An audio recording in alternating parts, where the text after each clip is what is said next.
Good evening, folks. What is going on? What's up, Manic? What's up, Worst Elephant?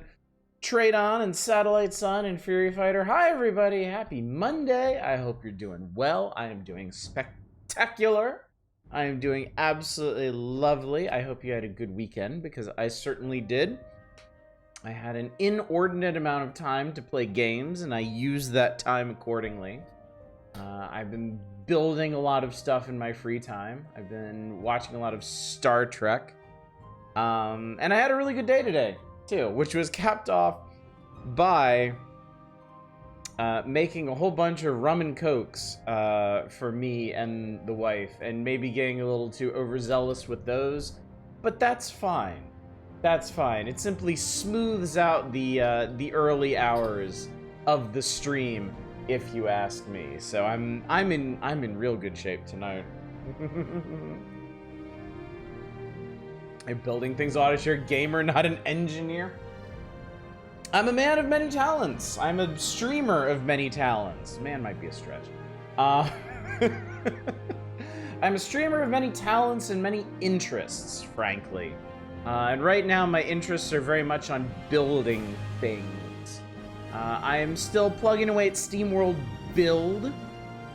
There's a man of many talents, all of the bumping tables.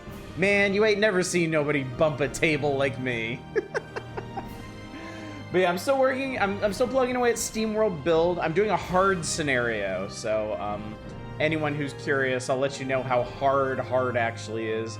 I made it down to the second level of the mine already without much issue, but I think probably the main thing that hard changes is the difficulty of the enemies, and I haven't run into any enemies yet, so we'll see how that goes. I have also taken Cities Skylines back up, and I have actually spent the time in it to build a city of some note. My city's up to like 16,000 people. I've got a big high density downtown. I have districts. It's pretty cool. I have the old town. I have a farming area. I have a new high-rise area. The first one, Moot Boo. I haven't put down the cash for the second one because, frankly, I've never put that much time into the first one, which is something of an oversight on my part because I absolutely love city builders. Folks around here know I am a long time fan of the original SimCity quadrilogy, as well as many of their attendant games. I'm a big fan of all the indie games that sprung up in SimCity's wake, and also the franchises that finally found popularity once SimCity stepped aside, like Anno and Settlers. But City Skylines, despite it being kind of the one true successor to the SimCity franchise, I just never got into it. I had 6 hours in it when I started up again this weekend, and none of that had ever really accomplished much of anything. I'd never built anything more than like a moderate town, but now I have 10 hours in it, and I have a sizable city to show for it, so this might be my moment, chat, to finally leave my mark on the world. Just got done playing Lethal Company. Oh, cool. Very nice. Weekend was fine. A recent J-horror kick took self-destructive turn. I simultaneously started reading Loop and... Oh, God, dude. Oh, God, dude. It's been a long time since I last did a Ring rant. I wonder if tonight's the night. Good evening, Two Hit. Good to see you. Sorry for anyone who came in while I was rambling about my City Skylines experience, but I'm honestly really excited about it. I'm always excited to get deep into a new builder game because they're not always the easiest things to get to. Like, I've played a number of them. I have some that are very promising. Farthest Frontier, Patron, Foundation, Factory Town. They're all really cool, but I haven't really been able to like crack into them fully. I haven't reached that point where like I'm sitting there and I'm just building for hours, and like there's just no good place to stop because I'm so excited about what's coming next. But I finally reached that point in City Skylines, and I find that very exciting. Yeah, like Roller Coaster Tycoon, exactly. Second one needs time to cook. That's what I've heard too. And I mean, I didn't pick up OG City Skylines until it was like $7 on sale. I don't have any of the DLC for it, and I don't really feel like I need it at the moment. So I'll probably just do the same thing with City Skylines too. It's not like there's any shortage of builder games on Steam that I can pick up. What's up, Manic? Good to see you tonight. PM Collector Boy, good to see you as well. 40 streams, been here for so long. So long. Y'all been enjoying the Twitch recaps? I enjoyed my Twitch recap. I haven't really been watching streams, so that one, the viewership one, the viewer one was kind of pointless for me, but the creator one was interesting. I posted some caps from that on Discord about the emotes y'all have been using. Krusty still reigns supreme. I find it hard to believe he'll ever be unseated. And also, did you know that over the past year, y'all have spent 5.6 million dragon coins?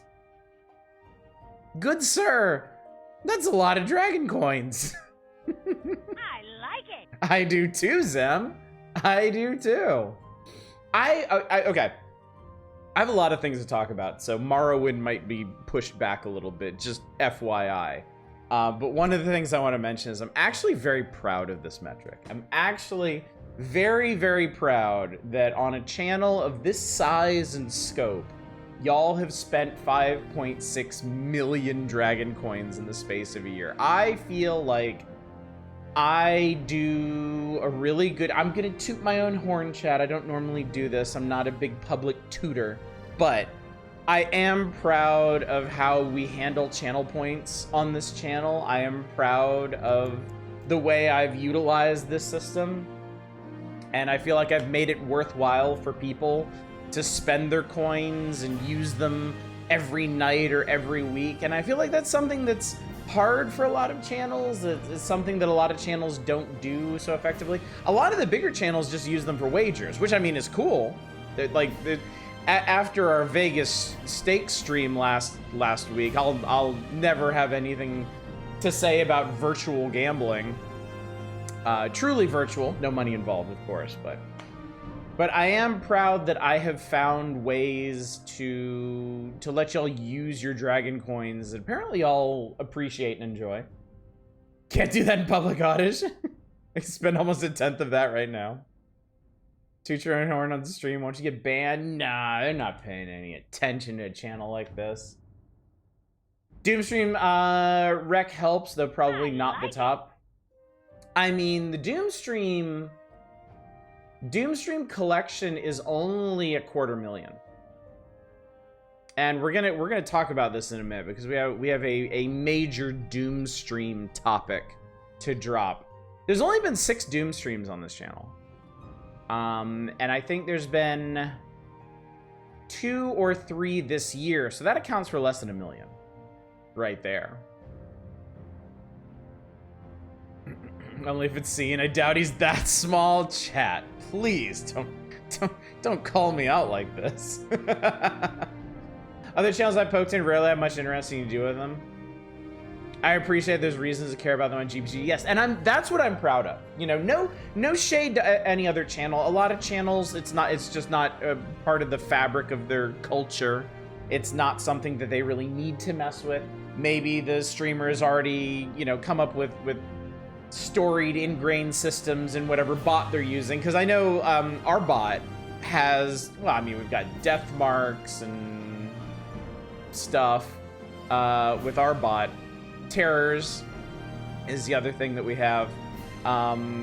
So, I mean, a lot of channels were doing stuff with currency before channel points even became an integrated part of Twitch. But still, I'm very pleased with the way we've managed to build a culture around earning and using dragon coins here. Just glad the Doom streams are fixed in stone and will never change. Can't believe Doom stream starts so recently. I was around for the first one. Do y'all remember what the Doom streams were? All 6 of them, because I do. I was thinking about this. Who remembers all 6 death streams? This is Doom streams. Death streams? Could be death streams. This is an excellent segue into this topic. We started with Faria, I know that much. Yes, Faria was the first. It was the mold, the example, the trendsetter for the rest of them. Cadence of Hyrule was the second one. That is correct. You remember 4 of them? That's it. That's right, Zem. Channel points are relatively new. They were only integrated a couple years ago. And I mean, given the long life of Twitch, it is relatively recent. Do you actually want to get a copy of Faria eventually? Faria is like one of the most entertaining bad games I've played on the NES, honestly. The really weird one. There was one in between there. There was one in between there. So, the first one was Faria. The second one was Cadence of Hyrule.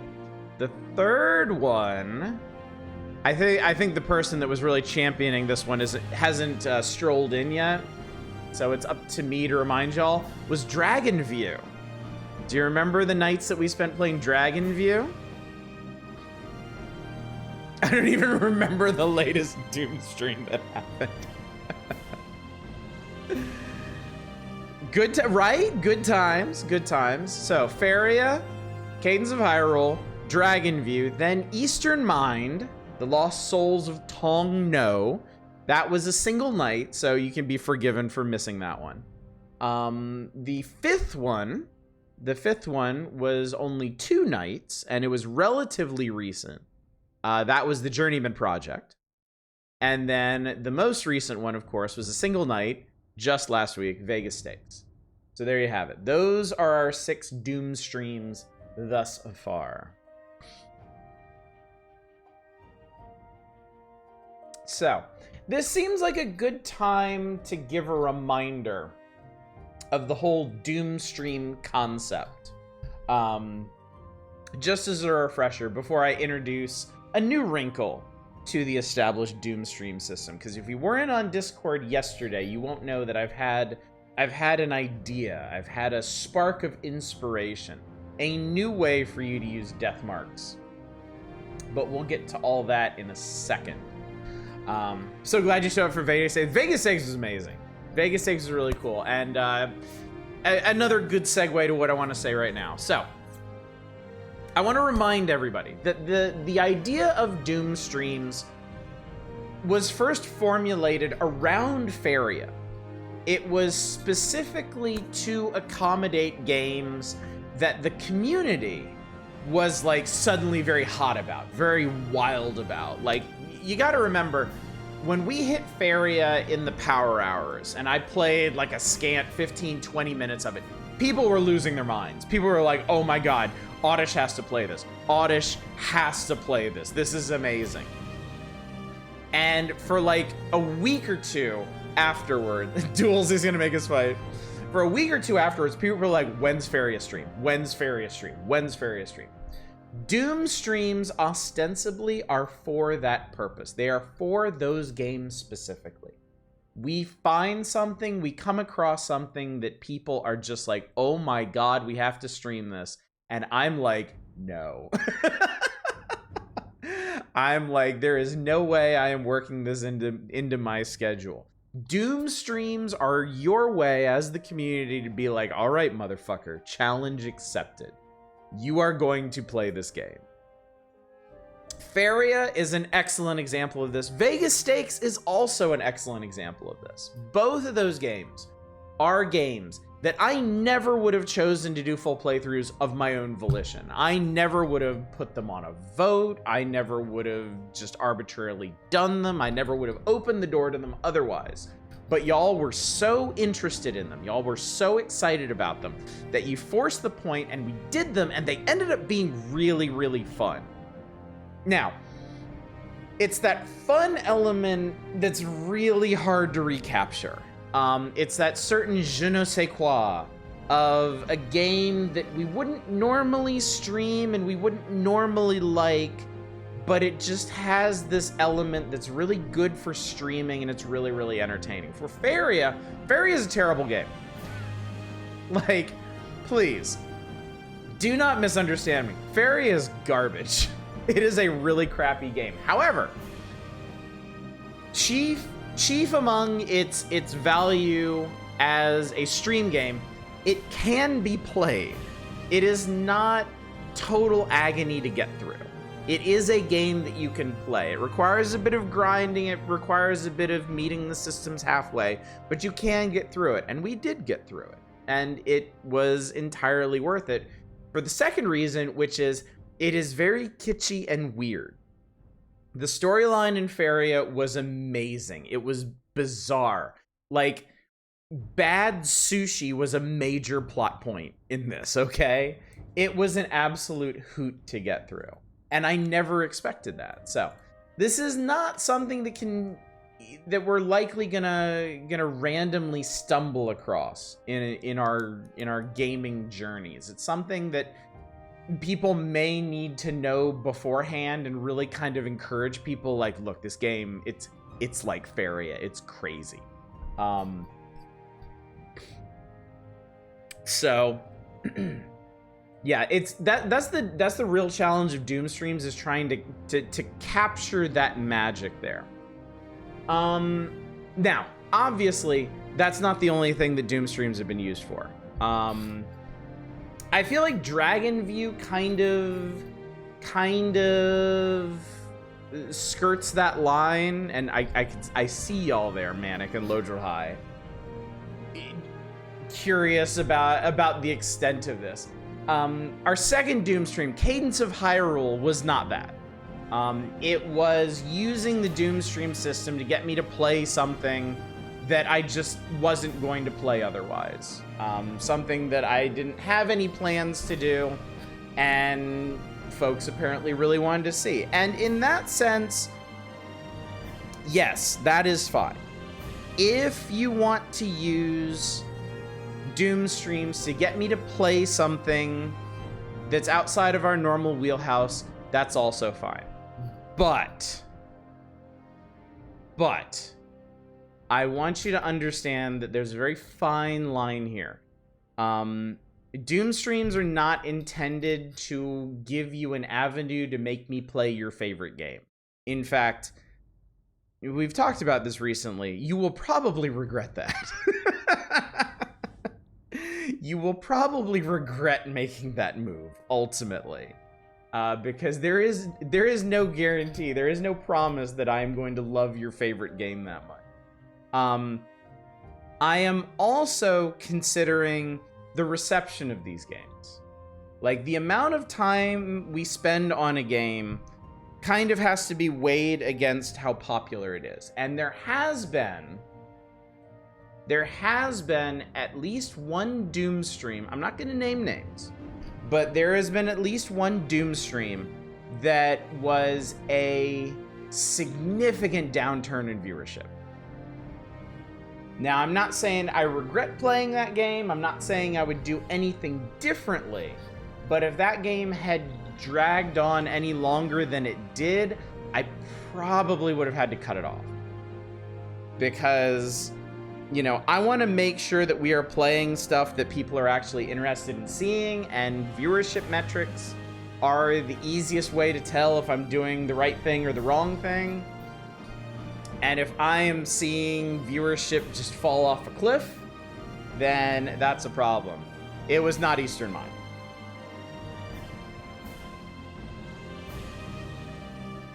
I mean, that pretty much narrows it down. Like, just process of elimination, you should be able to figure it out. But it was not Eastern Mind, because Eastern Mind was only one night. See, okay. This is another thing that I'm just gonna throw out there in terms of viewership. The longer a game goes on, the more perilous it is to try and maintain viewership. In general, on Twitch, the longer you play something, the less viewership you're gonna have for it. At least single player games, which is pretty much all that we play. There are diminishing returns to long playthroughs. In general, there are exceptions to this. There are some games that actually do really well over long periods of time. But again, exceptions to the rule. We are pretty okay to play anything for one night. I am game for just about anything for one night, because I don't have to worry about retaining viewership. you know, and anything can be interesting or curious for a night. 2 nights, I mean, I'm gonna be able to see how the metrics shake out. I'm gonna be able to see if the people that came out the first night are gonna come back for the second night. You wanna know a stream got more viewers as time went on? Might Magic 7, same for me. Yeah, it was the same here. There have been precious few games on this channel where viewership has gone up instead of down over time, and Might and Magic 7 is definitely one of those. Only major risk with Ocarina of Time, I think, is popular enough to ride out. Zeldas, I'll tell you from my own experience, Zeldas are tricky. There is no guarantee that viewership will hang on for a Zelda. One of the most precipitous drops I ever had early on was Link to the Past. Link to the Past took me 2 nights. The first night at that time was one of the highest viewerships I'd ever had. The second night was one of the lowest. So that shocked me. I absolutely did not expect that. So I'm not saying that's going to happen with every Zelda game. I'm pretty sure every Zelda game is its own thing, but even Zelda is not immune to this. Another caveat here, probably won't be playing games that'll come up in an issue of the Power Hours. I'm glad you mentioned that. That's another thing. You can, if you really want, you can use Doom streams to request something that I have said we're gonna play, and you're just tired of waiting for it. So Ocarina of Time, yeah. There's a specific reason I'm holding off on Ocarina of Time. Ocarina of Time is a special case because I really want to play it on a physical N64 and I don't have one. Dark Souls. Dark Souls is like the quintessential example of this. Part of me is actually kind of shocked that nobody has done a Dark Souls Doom stream yet. Just because you're so fucking tired of waiting for it. So yeah, that is a possibility. However, if you can be patient, I will do it eventually.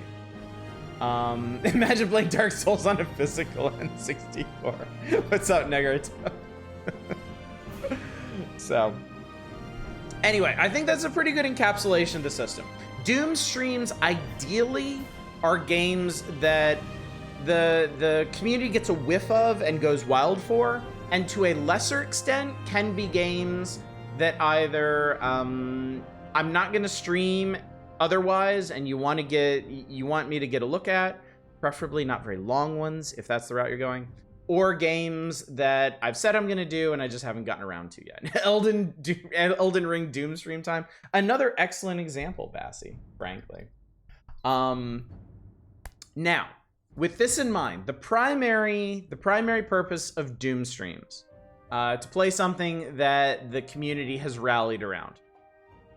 There is a limiting factor here, that it is limited to games that come up organically on the channel, and like, I saw it there, Manic very astutely pointed out, most of them have been things that came up through the Power Hours, because at this point in the channel's history,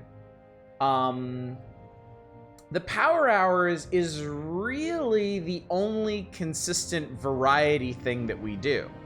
Fridays have kind of morphed from true variety nights into wheel nights, or focus nights, or test nights, or wild card nights, or whatever. You can't really rely on like super obscure indie games or other stuff showing up. Which is, again, why a lot of our Doom streams come from the Power Hours. So, to finally get around to the actual point of this, I am giving y'all a new way to use death marks. A new way, aside from requesting Doom streams and going through that whole rigmarole to risk a full playthrough. I'm going to give y'all a new way to use them, and that is going to be to request a look at a game that you want. It's as simple as that, really. There's no way to dramatically unroll that one. I'm going to give you a way to request a game using death marks that will guarantee it a look on a Friday stream. Now this is gonna the actual structure of this is gonna kind of depend on how often people use it. If we get a bunch of requests at once, I will do a for your Doom stream consideration Friday of all the games that have been requested. We'll take a look at each one, and if there's anything that lights a fire under the community, then you can initiate the whole Doom stream process for that. Otherwise, if I get a trickle of these, if I only get like one or maybe two at a time, I will tack them onto the beginnings of Friday streams. If we're doing a wheel, if we're doing a variety night, I'll just open with a special look at something. So, now with that in mind, I want to make this clear. This is not going to be priced or situated in a way that it will be a regular thing. You know, Doom streams are not intended to be regular things. They're meant to be extreme circumstances where the community pulls together to make something happen. And frankly, y'all have pocketed so many death marks over time that it's kind of wandered a bit away from that. There's a couple people in chat, more than a few, that can just initiate Doom streams of their own volition, and that was never intended to be the case. So this also kind of helps alleviate that problem, where if you want a peek at a potential Doom stream game, that's going to put a serious crimp in your ability to foster a Doom stream on your own. And that's by design. I definitely, absolutely, 100% do not want people being able to request a look at something on their own and then be able to initiate a Doom stream on their own. Yeah, I gave death marks away too easily. It's a corrective measure. I am the Fed for death marks, and I need to raise interest rates to get some of this shit out of circulation. Manic has a question about the new system. Shoot, because there's nothing I love more than rambling about channel mechanics and such.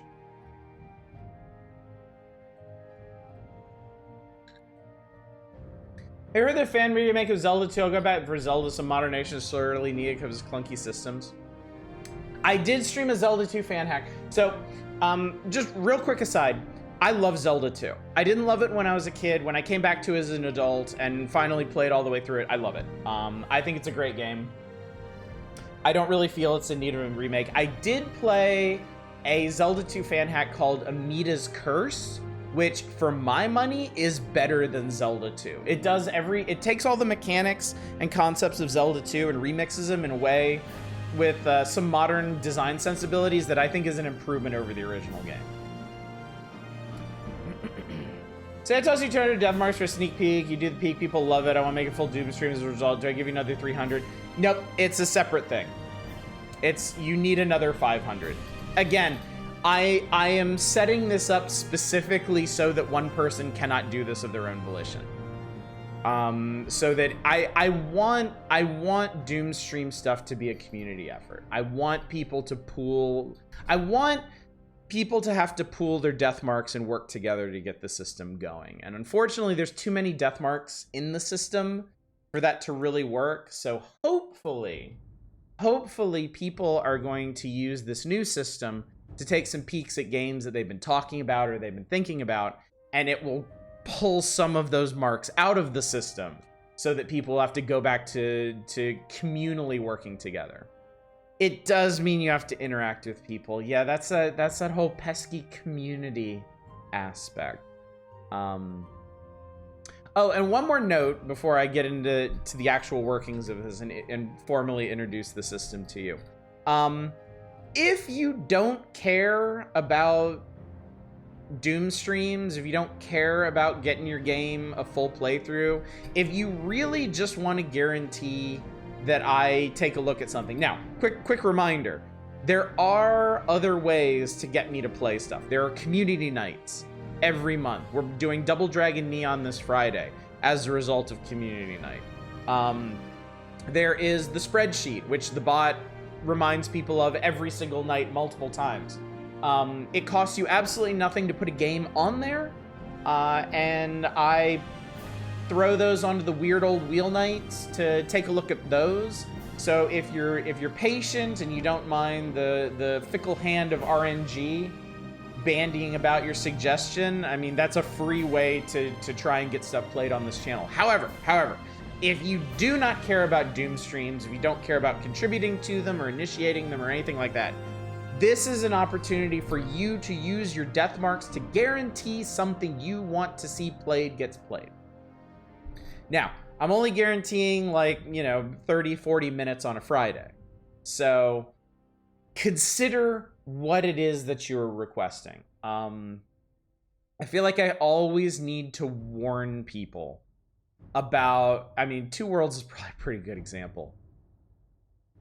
Anything that takes like an hour to really get going, first of all, probably not Doom stream material.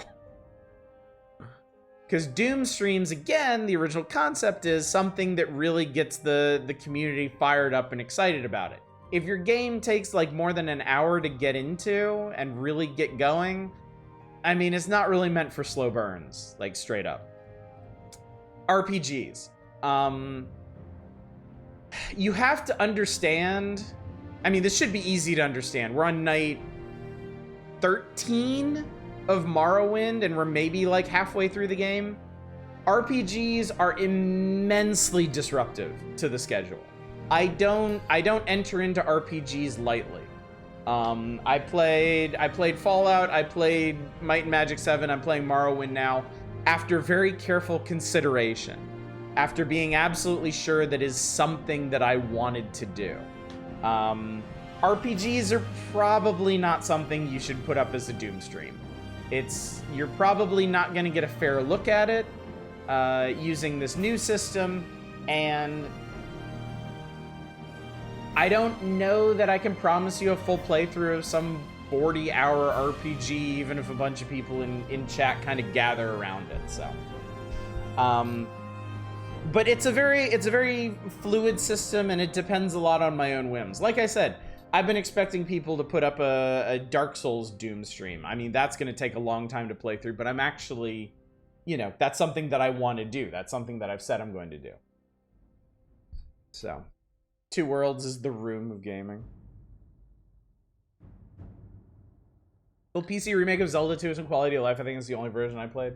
That's interesting, but also I'm a little skeptical of like fan remasters of games after playing AM2R, because people sold that to me as Metroid 2 but good, and I actually liked it significantly less than Metroid 2. So I do want to see Oddish check out Mad Rat Dead. Bonuses messes. Actually, I can knock off the entire price of the game. There's free demo available. It's a little over an hour long. It includes the first chapter of the game. That works, certainly.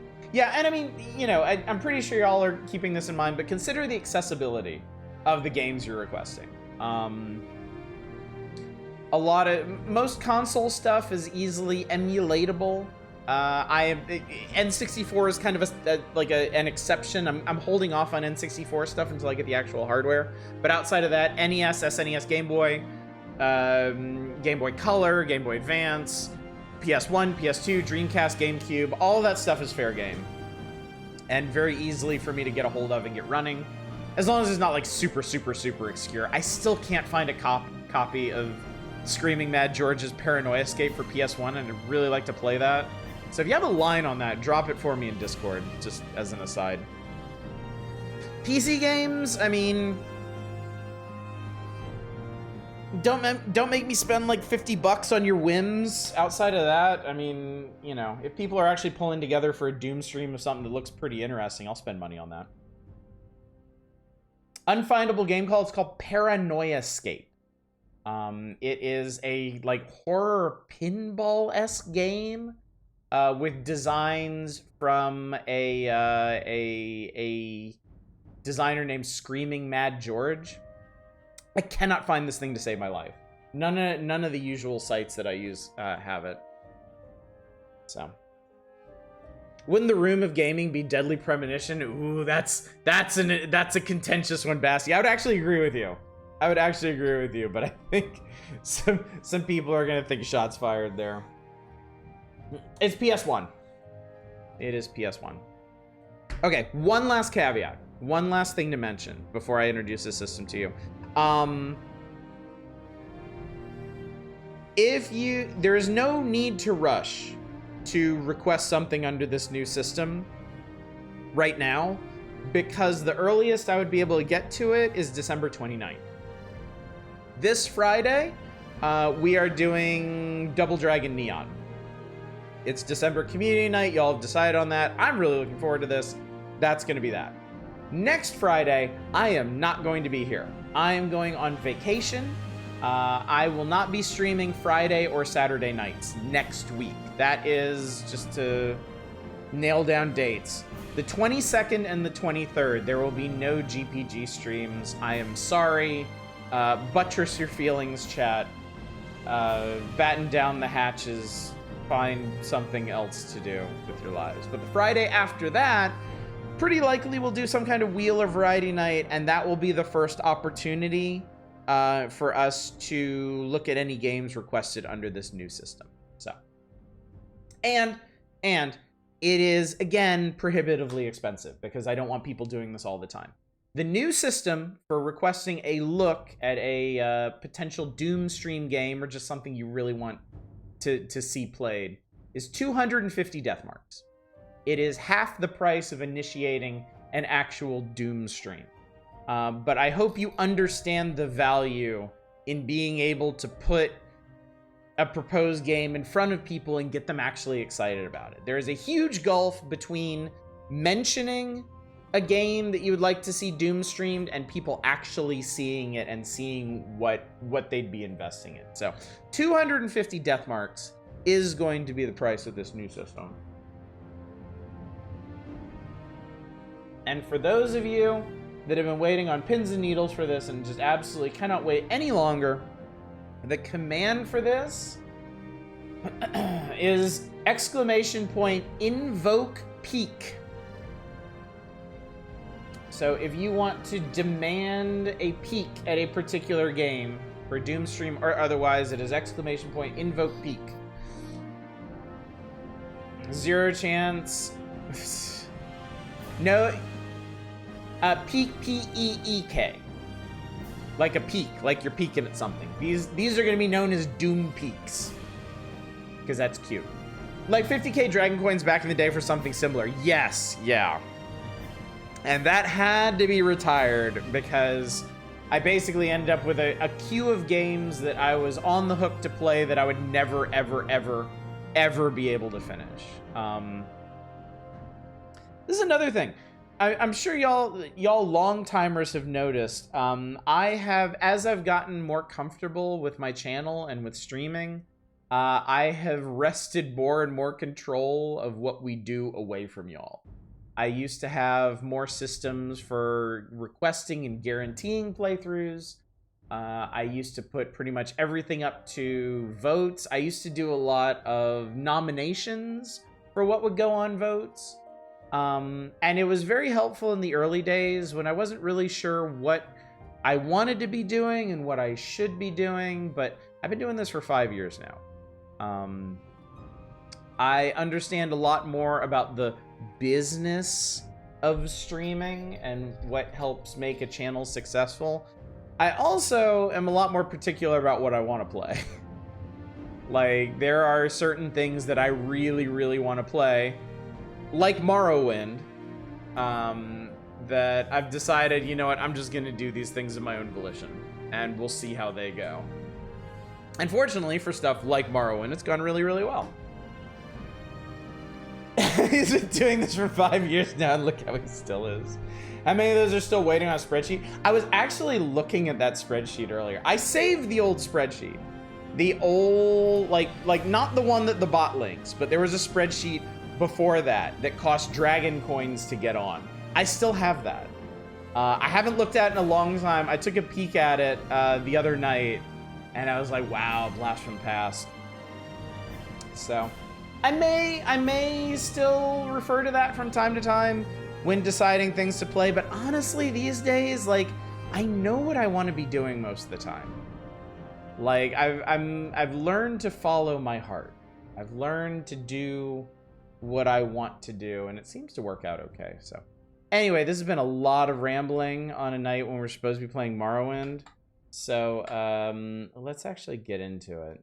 And by get into it, I mean close it out and restart it. You will not bump table, chat.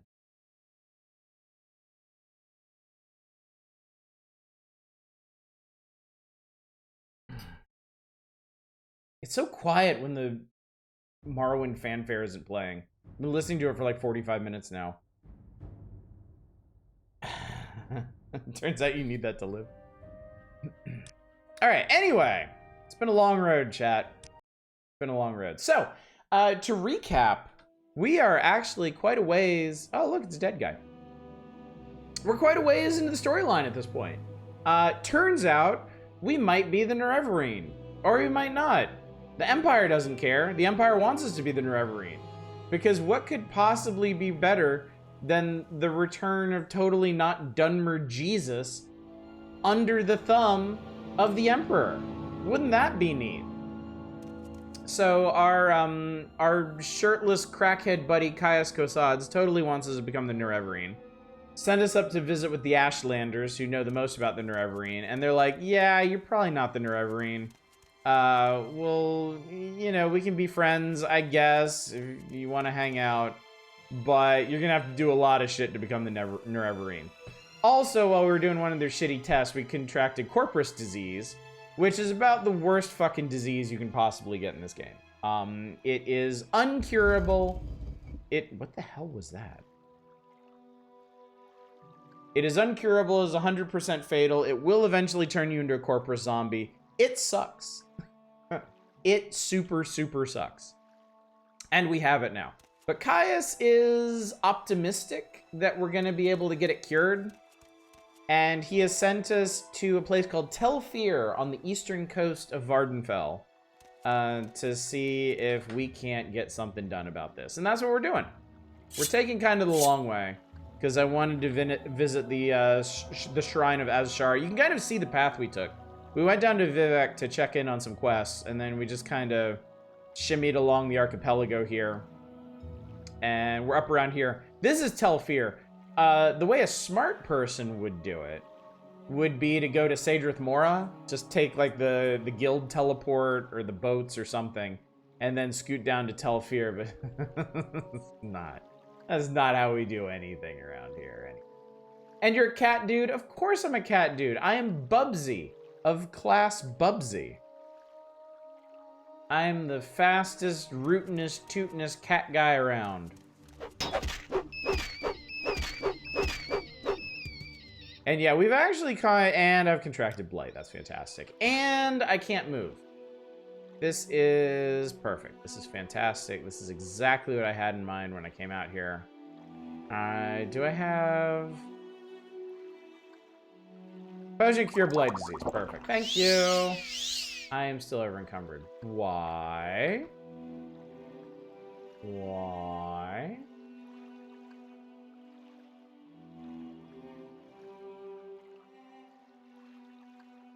It's not Corpus. Never Corpus. Vampires used to be people, and you still can't soul trap them. Corpus monsters soul trappable. One wonders what that says about Corpus. Indeed, indeed, indeed. This is a fantasy game where you can do anything. I just choose to pretend to have a bunch of... Good point. That is a very good point. Maybe this is Daedric Katana I'm carrying around? No, wait. I feel like...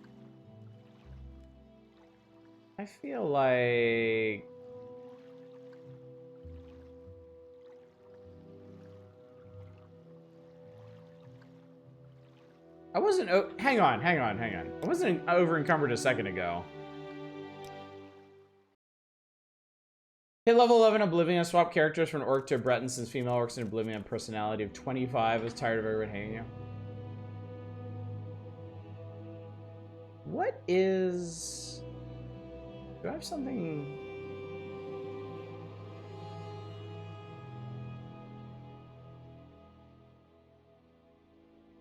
So apparently Corpus increases your strength and endurance. Maybe we're getting an extra point off of that. Anyway, I'm gonna play it safer, chat. We're gonna practice archery on blighted things.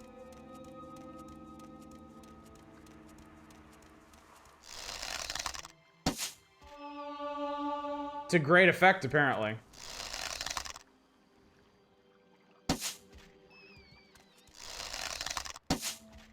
Also, do y'all love that seamless transition from night to day? I find that very impressive.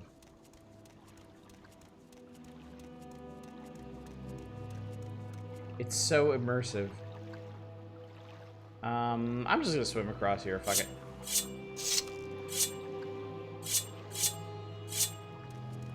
Whee! Alright, who wants some? Somebody wants to eat me. Of that I'm sure. This always happens. Yep, there we go. Mr. Slaughterfish. Mr. Slaughterfish always up to no good. At least the netches won't bother me.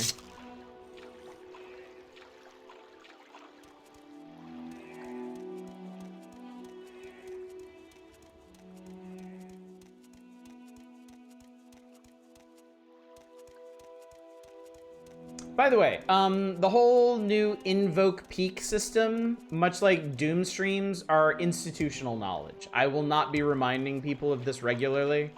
If y'all want to preserve this knowledge, it will need to be by oral tradition. Or you'll need to, you know, just tell each other. So anybody who wasn't here tonight to hear that spiel and needs to know about this, y'all fill them in, okay?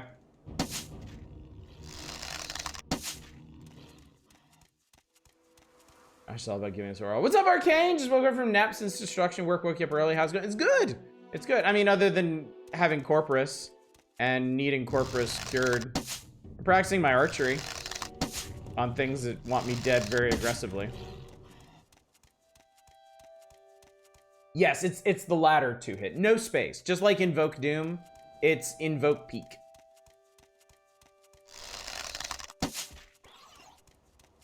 Have it written down, not how I think your earning marks works. That's top secret, yes. I mentioned this in Discord. I'm pretty sure at this point, some people have figured out how the death mark system works and have wisely not said anything. Because as long as it's not common knowledge, i.e. not abusable, I don't have to change it. So if you know or you think you know how death marks are earned, keep it to yourself.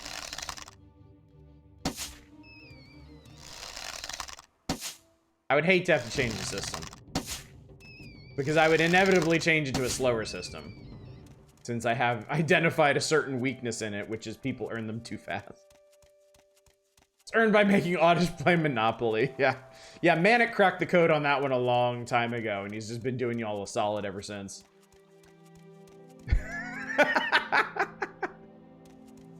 So a peak, basically, if you request a Doom peak, oh look, there's a slaughterfish stuck in the ground here. If you request a Doom peak, I will if basically one peak gets requested at a time, I will tack it onto the beginning of the next convenient Friday, like the next wheel or the next variety night. So requesting a Doom Peak will get you the usual like 30-40 minute look at some. Pyro the Reaper, thank you so much for the raid. Lost Souls raid. How y'all doing tonight? I hope you're doing well. Hey, look, I found some. Oh, I don't think they like me. I think perhaps they're not a fan of me, chat. I'm about to have the lamest archery duel with this person.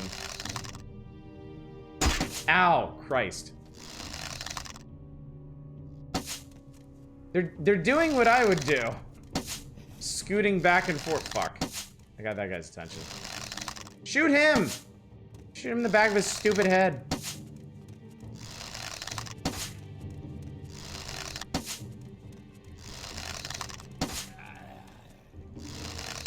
Pyro's pretty dang dope. Good to hear. Nice to meet you. How you doing?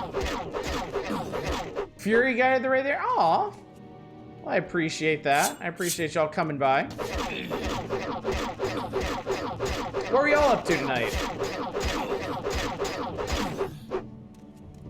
Ignore my obnoxious dagger. It's out of charge.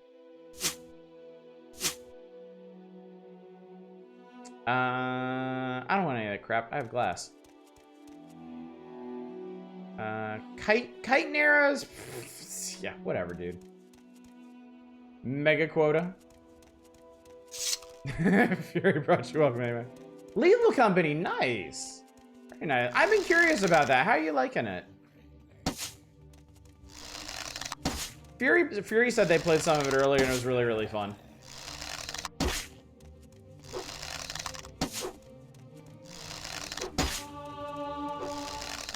This is a really funny way to get... I mean, I guess if you're in a situation like this, you either get good at the bow or you die. So it is good training in that respect. Love the game a lot. Nice. Nice. Alright, cool.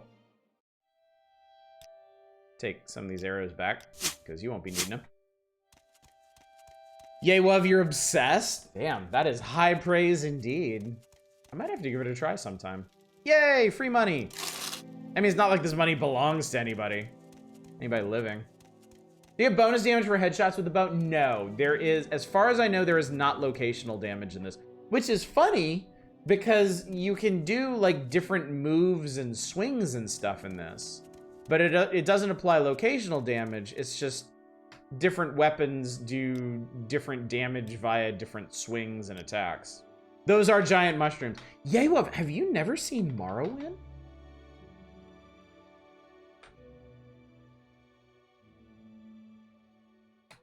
Morrowind is a very, very special game to me. It's an open world RPG, but unlike crap like Oblivion, it has a very unique setting. It takes place, it's set in the Elder Scrolls universe. It's set in the homeland of the Dark Elves. And their island is not traditional high fantasy. It's like giant mushroom forests. The middle of the continent has a giant it has a giant volcano that spews disease. There's some really interesting marshlands down here with all kinds of unique stuff. There's plains up here, an archipelago here. Off the coast, there's like a frozen Northlands island. Yes, a blight volcano, exactly. Yeah, Morrowind has always been a personal favorite of mine, primarily because of the very unique setting. Like, it's just a very, very interesting game. And when I tried to move on from this to Oblivion, and it's much more conventional high fantasy setting, I just couldn't hang with it. It just wasn't interesting. Crap like Oblivion, go on, tell us how you really feel. Yes, it does. Fury is absolutely right. It does have some antiquated systems. I mean, just your inventory and the management thereof is very old school. Very pointy clicky, but if some old school jank doesn't hold you back, it's still a fantastic game. It is aged very, very well. I tried the MMO version. They have the Morrowind region in it. Scratch, I played Elder Scrolls Online for a couple hours with a friend of mine that was really, really into it.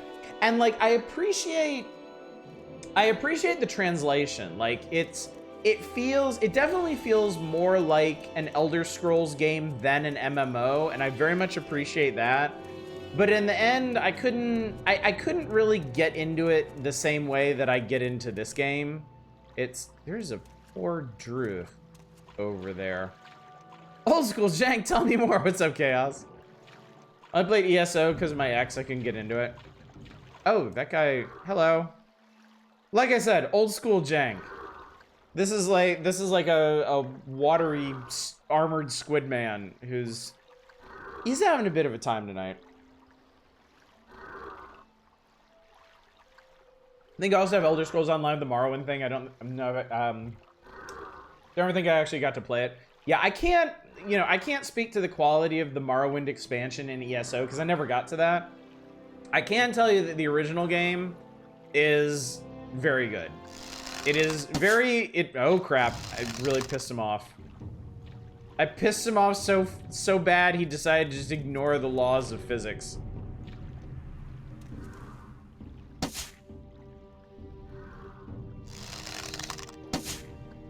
Let's put him out of our misery. Give me that arrow back. That's my arrow. You were only borrowing it. Jank, you say? Yeah. You know how it be.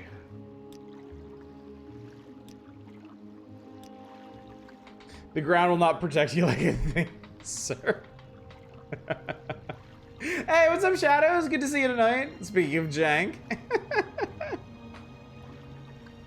Alright, I think this is where we need to be.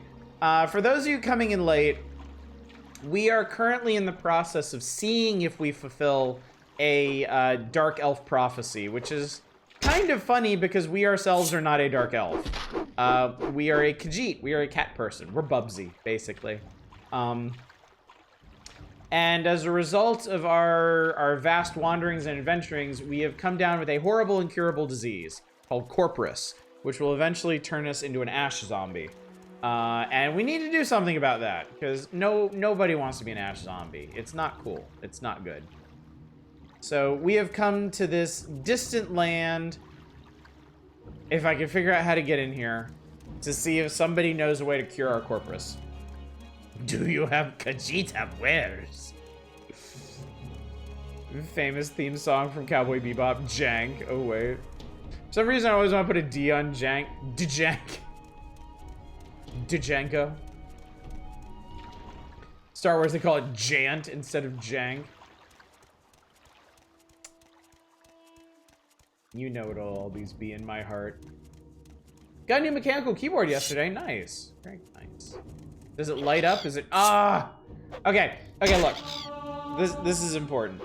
If you want to play Morrowind, if you want to give this game a try, and I heartily encourage you to. It's one of my favorite open world RPGs of all time.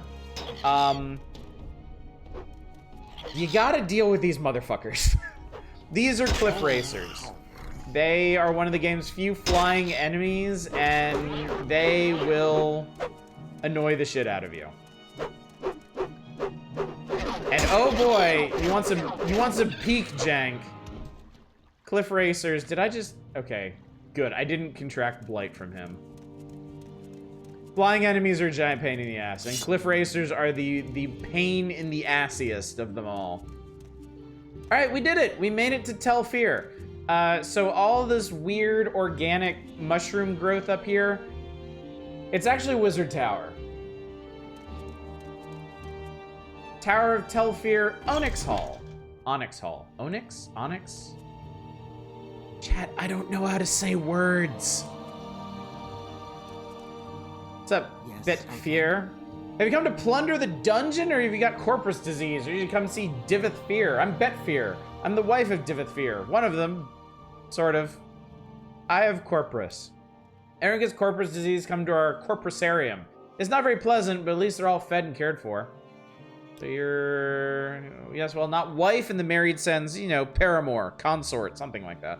It's a bit awkward, really, because he made us, too, so he thought we aren't really his daughters or anything. It's like we were daughters because he made us. Okay, this is getting really, really weird. Let's just go talk to this guy before this gets any more bizarre. One faction grows wizards' towers out of the ground. You can join them. And they got some kinks that I'm not sure we're down with, to be entirely honest. Maybe, I don't know, maybe don't grow your own consorts? I'm just saying. Do you have any interesting books here? We got some bondage skulls. That's pretty hot. I wonder if I stole this limeware. Could I turn that in for the quests that I have? Because I've got 2 limeware quests right now. Also, I need your fucking Grand Soul Gems.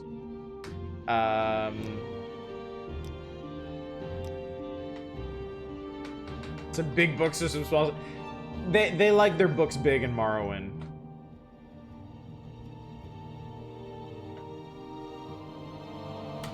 I'll rip you off first. Give me that, and give me that. And give me that, and give me that. And I don't really care about the lessers. He's got something in this chest. It's gotta be good. I totally need this guy to cure my incurable disease, and I'm just stealing all his shit first. Quest log, there is a quest log.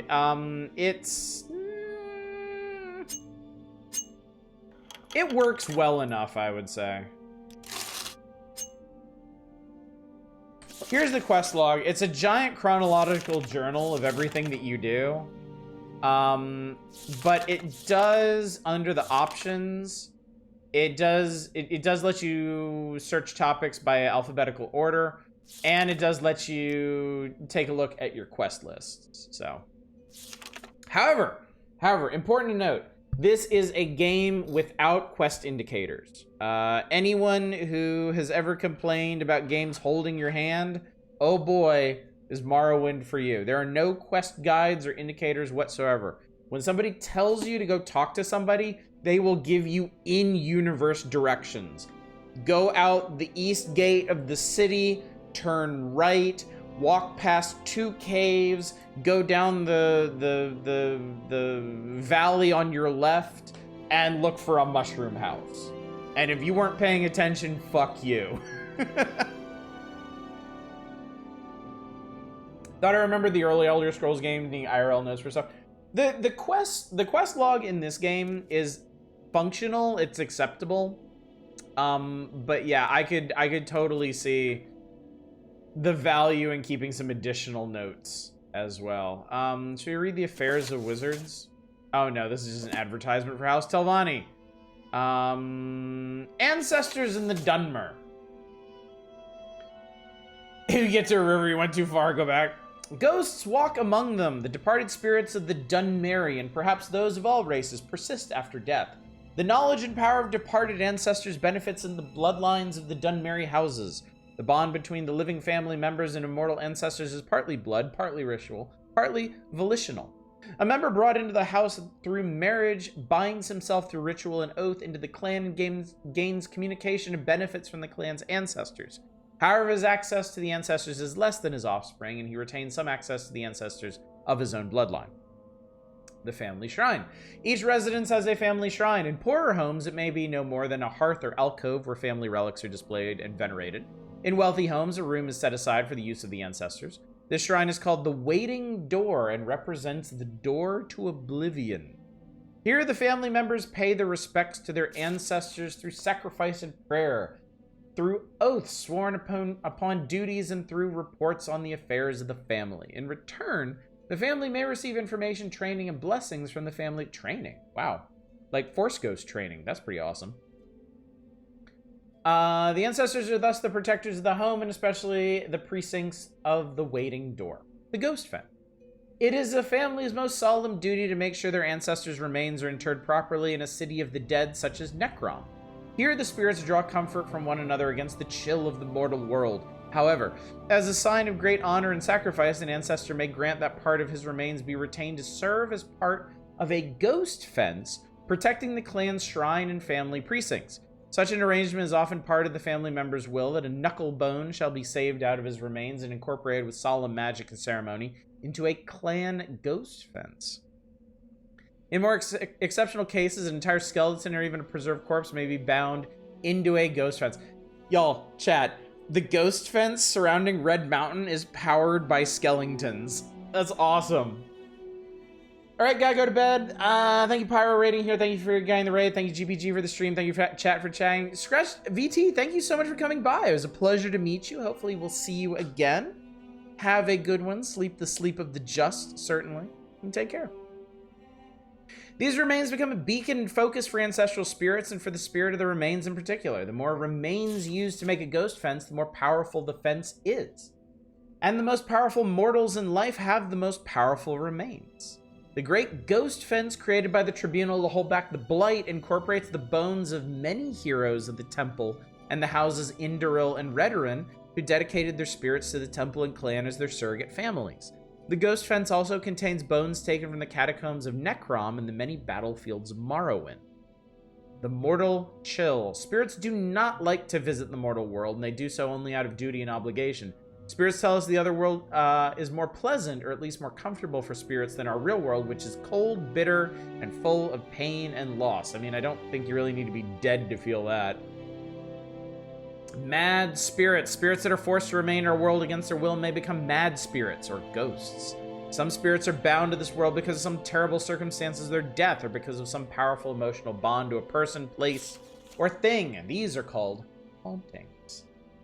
Some spirits are captured and bound to enchanted items by wizards. If the binding is involuntary, the spirit usually goes mad. A willing spirit may or may not retain its sanity, depending on the strength of the spirit and the wisdom of the enchanter.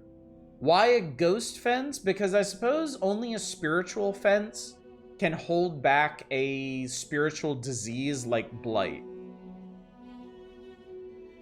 I assume it's you know, a physical wall would really do nothing to hold back the blight clouds from Red Mountain, whereas a ghost fence may be more effective in holding back both the clouds and the creatures within. I guess it's their version of electric fence. They don't have electricity, so they use dead people. Some spirits are bound against their wills to protect family shrines. This unpleasant fate is reserved for those who have not served the family faithfully in life. Dutiful and honorable ancestral spirits often aid in the capture and binding of wayward spirits. These spirits usually go mad and make terrifying guardians. They are ritually prevented from harming mortals of their clans, but that does not necessarily discourage them from mischievous or peevish behavior. They are exceedingly dangerous for intruders. At the same time, if an intruder can penetrate the spirit's madness and play upon the spirit's resentment of his own clan, the angry spirits may be manipulated. It's a ghost trick. Oblivion. The existence of Oblivion is acknowledged by all Tamriel cultures, but there is little agreement on the nature of that other world, other than it is the place where the Aedra and Daedra live, and that communication and travel are possible between this world and Oblivion through magic and ritual, and gates, I guess. The Dunmer, that's the Dark Elves, do not emphasize a distinction between this world and Oblivion as they do the human cultures of Tamriel. They regard our world and the other world as a whole, with many paths from one end to the other rather than two separate worlds of different natures with distinct borders. This philosophical viewpoint may account for the greater affinity of elves for magic and its practices. Foreign views of Dunmeri ancestor worship and spirit magic. The Altmeri and Bosmeri, that's High Elf and Wood Elf, cultures also venerate their ancestors, but only by respecting the orderly and blissful passage of these spirits from this world to the next. That is, Wood Elves and High Elves believe it is cruel and unnatural to encourage the spirits of the dead to linger in our world. Even more grotesque and repugnant is the display of the bodily remains of ancestors in ghost fences and ash pits. The presentation of finger bones in a family shrine, for example, is sacrilegious to the Bosmer, who eat their dead,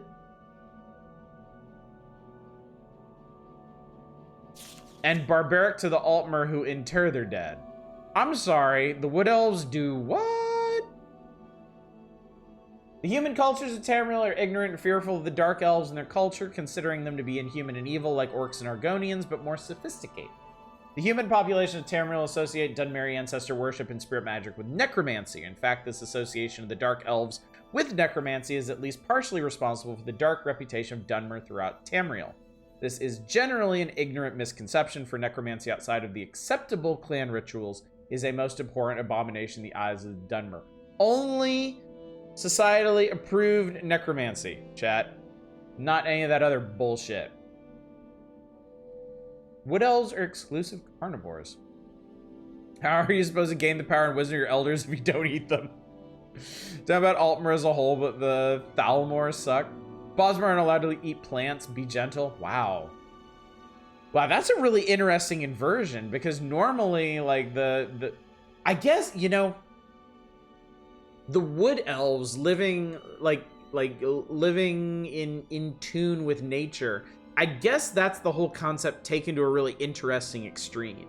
Like, you will live with the forest and nature in such harmony that you shall not harm a single blade of grass. You want to subsist? Eat your own dead. Like, okay, I guess that tracks. The Dark Elves would never think of practicing sorcerous necromancy upon any Dark Elf or upon the remains of any elf. However, Dark Elves consider the human and Orcish races to be little more than animals. There is no injunction against necromancy upon such remains or on the remains of any animal, bird, or insect. I mean, they're kind of hurting their own case here. If they're like, no, we don't practice necromancy. Only state-approved necromancy. Also necromancy on humans and orcs and insects and birds and just animals in general. But outside of that, no, we are not fans. Like, okay, guys. Imperial policy officially recognizes the practices of Dunmeri ancestor veneration. Spirit magic as a religion protects their freedom to pursue such practices so long as they do not threaten the security of the Empire. Privately, most Imperial officials and traders believe Dark Elf ancestor worship and displays of remains are barbaric or even necromantic. Telvanni, necromancy. The Telvanni are adept masters of necromancy. Just straight up. They fucking love this shit. They do not, however, practice necromancy upon the remains of Dark Elves. Sane Telvanni. Sane doing a lot of heavy lifting in this sentence. Sane Telvanni regard such practices with loathing and righteous anger. They do practice necromancy upon the remains of animals and upon the remains of humans, orcs, and Argonians, who are technically no more than animals in Morrowind. Publisher's note. This ought to be good. This book was written by an unknown scholar as a guide for foreign visitors to Morrowind shortly after the armistice was signed. Many of these practices have since fallen into disfavor. The most obvious changes are those regarding the practice of necromancy and the Great Ghost Fence. Dunmer today regard necromancy upon any of the accepted races as an abomination. The Ghost Fence has forced many changes in the practice of ancestor worship, with the vast majority of ancestors' remains going to strengthen the Great Ghost Fence around the mountain of Dagoth-Ur. There are very few clan ghost fences in Morrowind. The temple discourages such practices among the houses as selfish. The upkeep of family tombs and private waiting doors has also fallen into disfavor, as very few remains have been buried in these tombs and shrines since the armistice. In recent years, most Dunmer venerate a small portion of their ancestors' remains kept in a local temple. Okay, interesting. So modern Dunmer have actually moved away from necromancy, and some of these more benign traditions of using the remains of your ancestors for personal clan stuff have fallen away in favor of just fueling the giant ghost fence around Red Mountain. It's kind of insane that like an entire culture's dead have to be thrown into a giant machine that makes a force field around some dude that could just fucking end everybody. Where is this guy? I learned alteration skill from the Lunar Lorkhan. Also, let me go ahead and mark off that we read that book so I don't forget.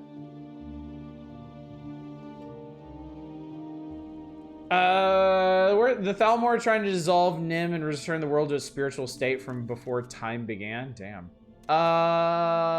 Where is this guy? There's nobody here, Chad.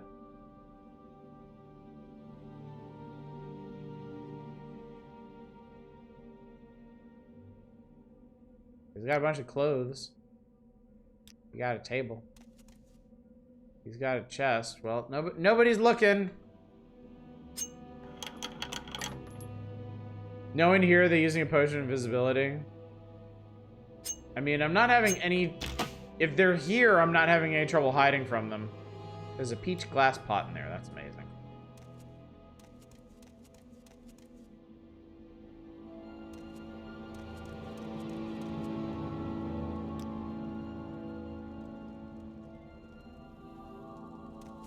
I mean, I feel like I'm losing my mind. Shouldn't there be... Said it was up in the tower, right? Or maybe this isn't the tower. Maybe there's a more towery tower.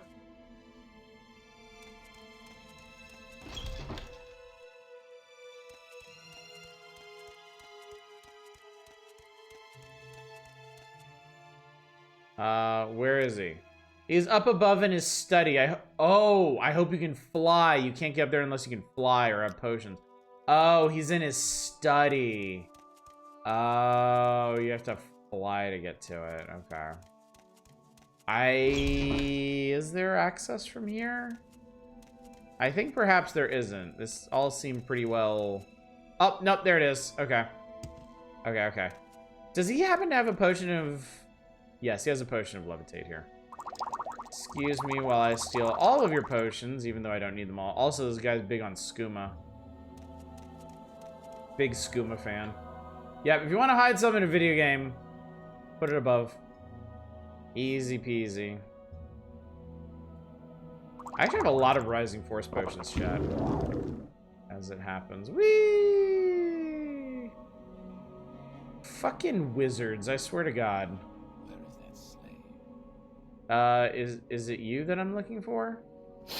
Dude, you have Daedric armor? That's badass. Says an interesting Dwemer piece you have there. What can you tell me about it? Here, it's for you. A gift for me, how thoughtful and shrewd. I suppose you know I'm a collector, and that such a gift is bound to please me. I congratulate you on your diplomatic skills. So why have you tried to butter me up? Come to consult the great Diveth Fear? You have the divine disease? Want to plunder the dungeon? Or leer at my dog? Let's talk about the fucking disease, please. The magical principles of corpus disease are elusive and miraculous, far more subtle and powerful than any conventional sorcery or enchantment. I'm persuaded that it is in some manner the curse or blessing of a god, perhaps both a curse and a blessing. The victim, of course, cannot appreciate the marvelous nature of corpus. It saps the mind and destroys the body, but to a wizard it is a profound and glorious mystery, a riddle worth a long lifetime of study. I'm not sure I trust this guy to cure me. I'm not sure how I feel about this dude. Talvani downstairs in their towers. If you can't fly, you're obviously not worth talking to. How interesting. Did you know that corpus makes you immune to disease? No, it fucking doesn't. I caught blight on the way here.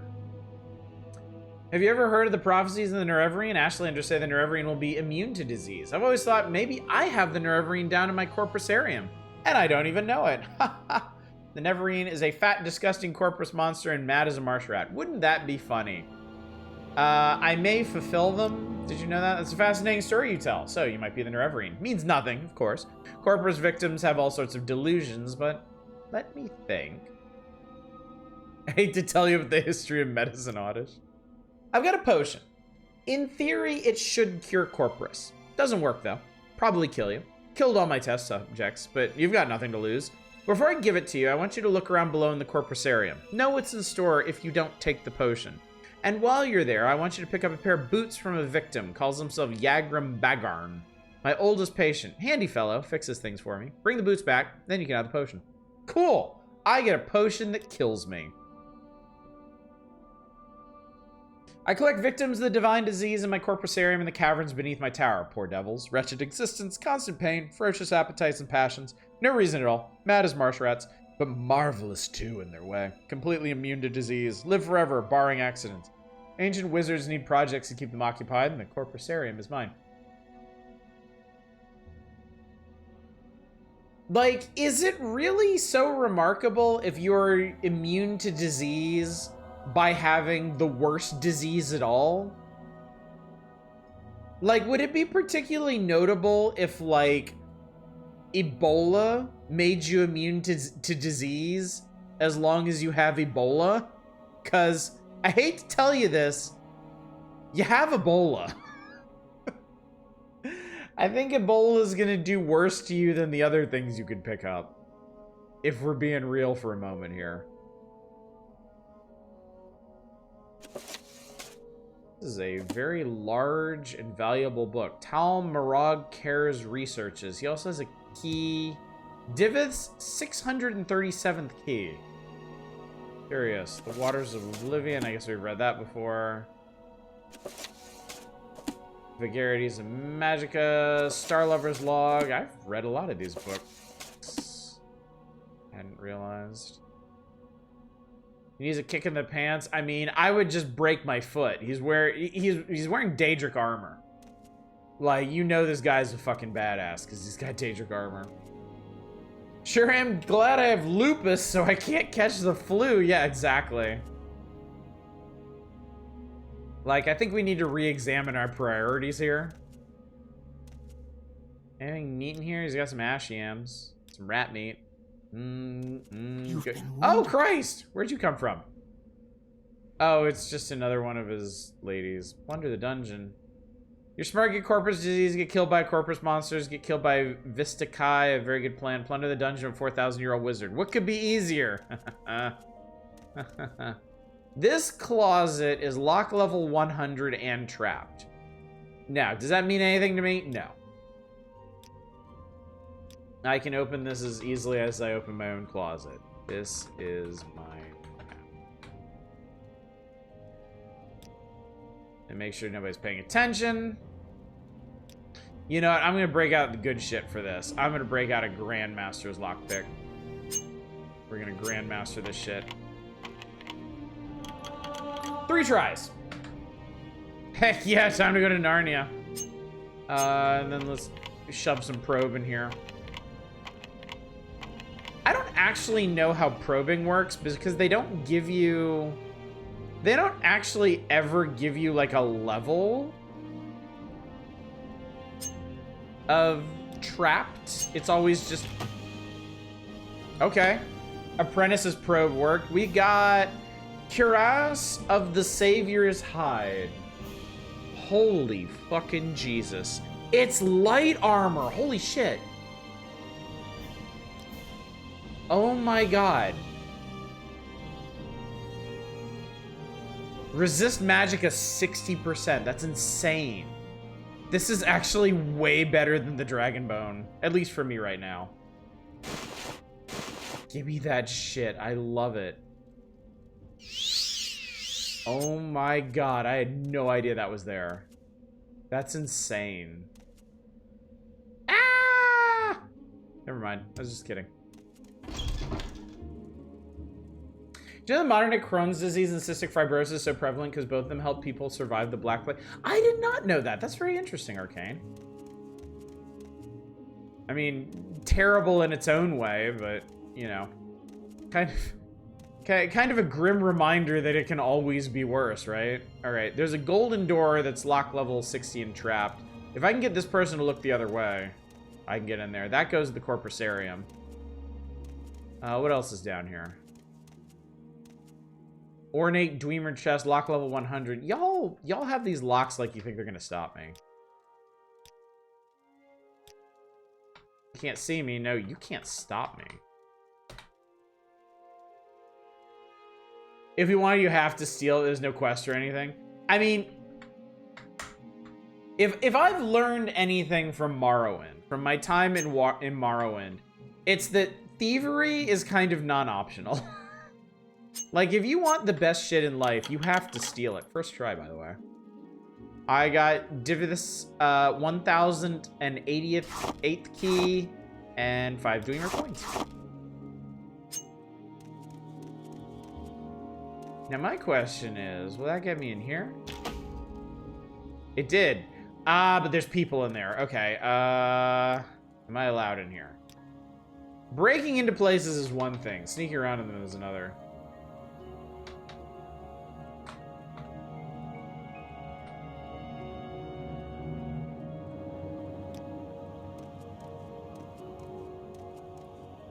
Wait, that's a person. Wait, there's no treasure in here. There's just a person. Wait, what's your deal? Delna Mandus? You got corpus disease.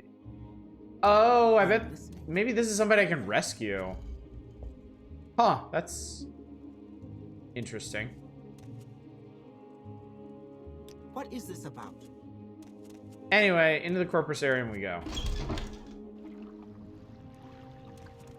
Well, this looks incredibly pleasant. Hello, Vistakai. I am Vistakai, Warden of the Corpusarium. I'm here to warn you, do not harm the inmates. If you come to plunder the dungeon, you must endure their attacks and take your chances with me, their warden and protector. I'm the guardian and peacekeeper of the Corpusarium. I've spent long years in service of Lord Fear, first as a slave, then as a free hireling, and now as a friend and partner.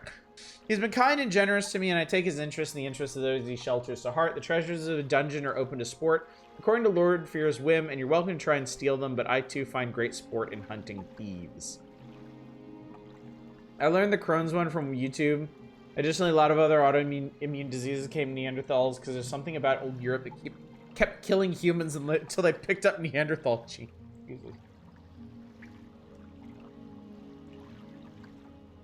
So I have to endure their attacks.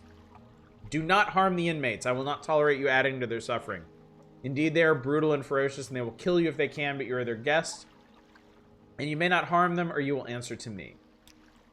For his own amusement, Divithfear permits thieves to test their skills by attempting to steal the treasures he keeps below in the Corpusarium. The dangers are fearful. The inmates are savage, and they carry the most terrible disease on Tamriel. The treasures themselves are guarded by traps and terrors, and the guards, myself chief among them, will take great delight in trying to kill you. Those are the rules. Abide by them or leave. Lord Fierce shelters and maintains the victims of corpus disease here in the Corpusarium. He does them a great service because no other could or would help them. He also does the world a great service by keeping them here where they can do no harm to others.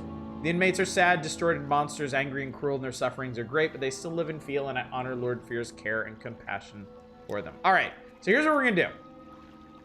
Here's what we're gonna do. Your turn to talk, ours to listen.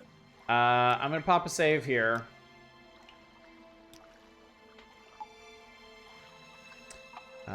Sanctioned stealing. Ahoy.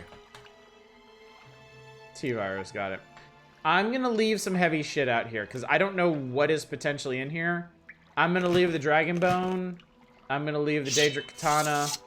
I'm gonna leave the Ebony Staff.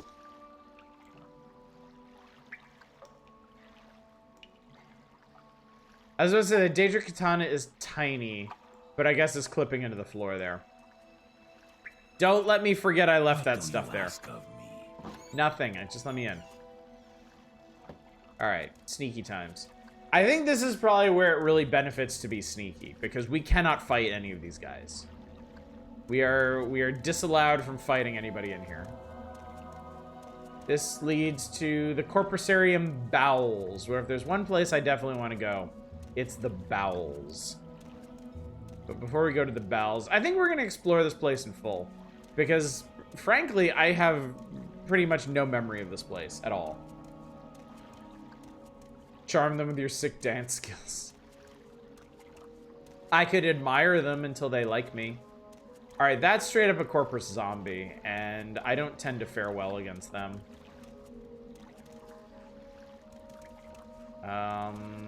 They tend to spot me. I mean, the other thing I might do is I might just do a runner through here. I mean, I got sneak skill off of that. There's a chest under here. Lock level 100 and trapped.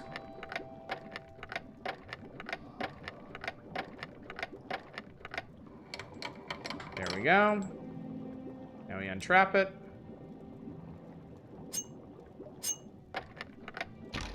Boom. Divis 738th key and some more. Where do these keys go to, I wonder?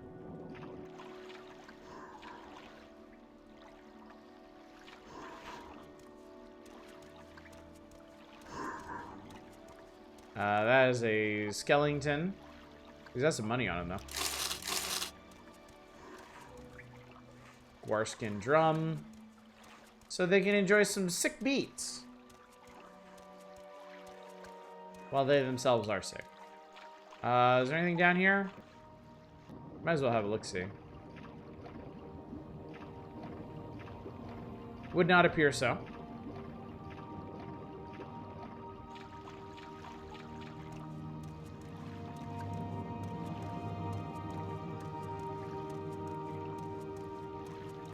I appreciate that they picked a color palette for this place that is about as sickly as you can possibly get without just being brown.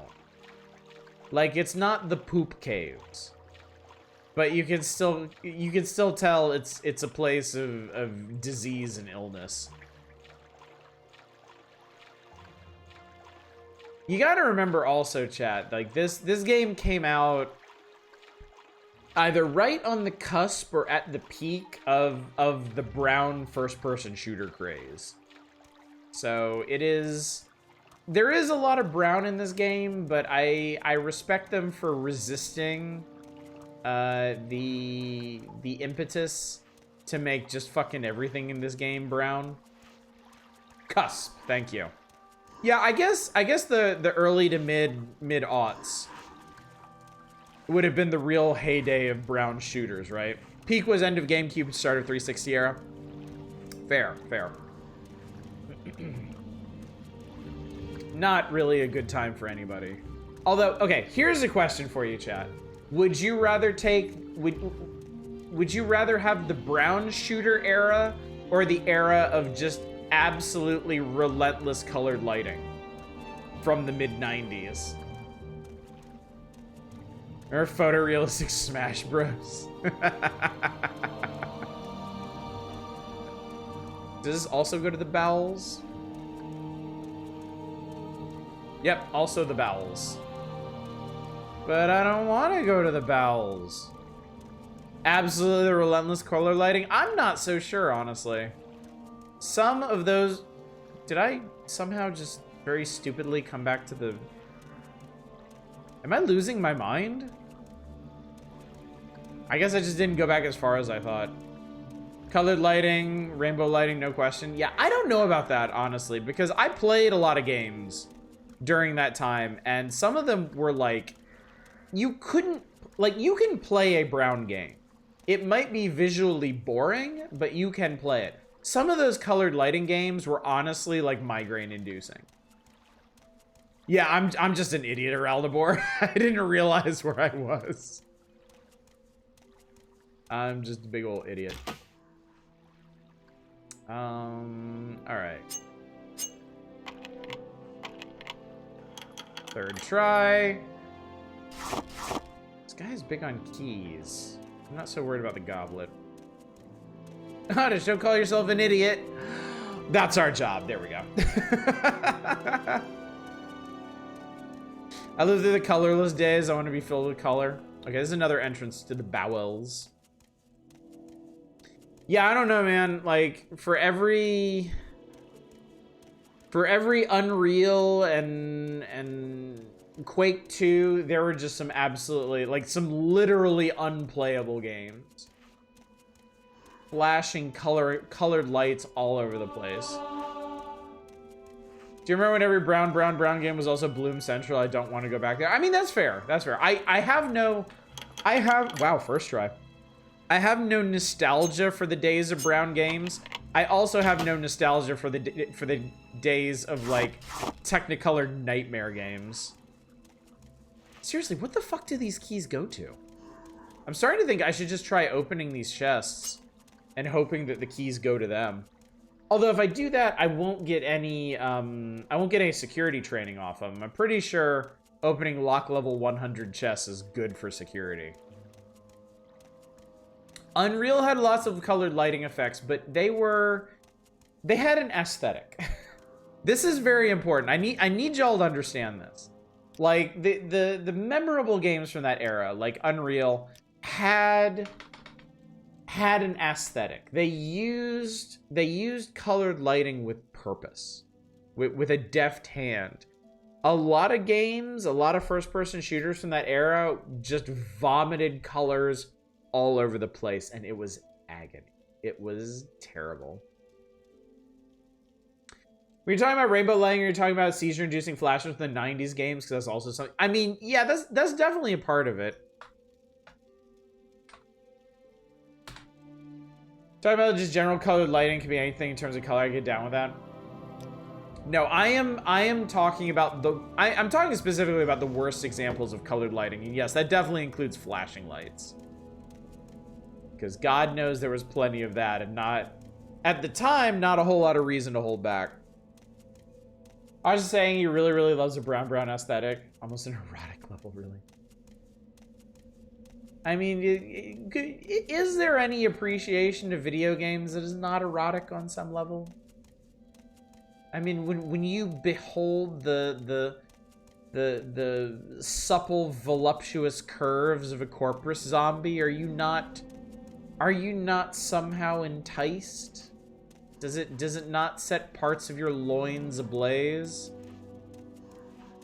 Yes, this is great. This is exactly what I wanted. Hey, look at this guy. Yagram Bagarn, we found him. This guy's actually really important. What brings you to visit Yagram Bagar, Master Crafter and last living dwarf?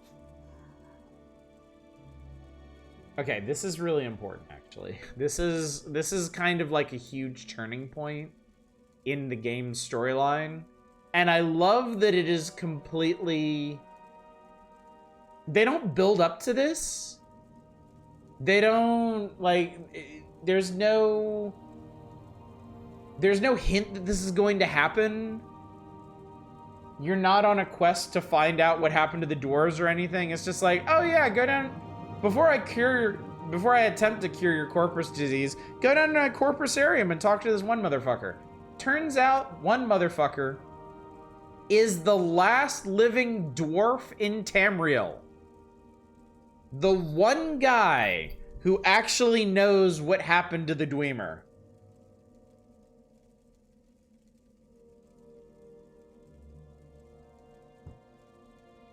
Haven't you been on a quest to find out what happened to the dwarves for a long, long time from some ass? Yes, the head of the Mages Guild of Morrowind.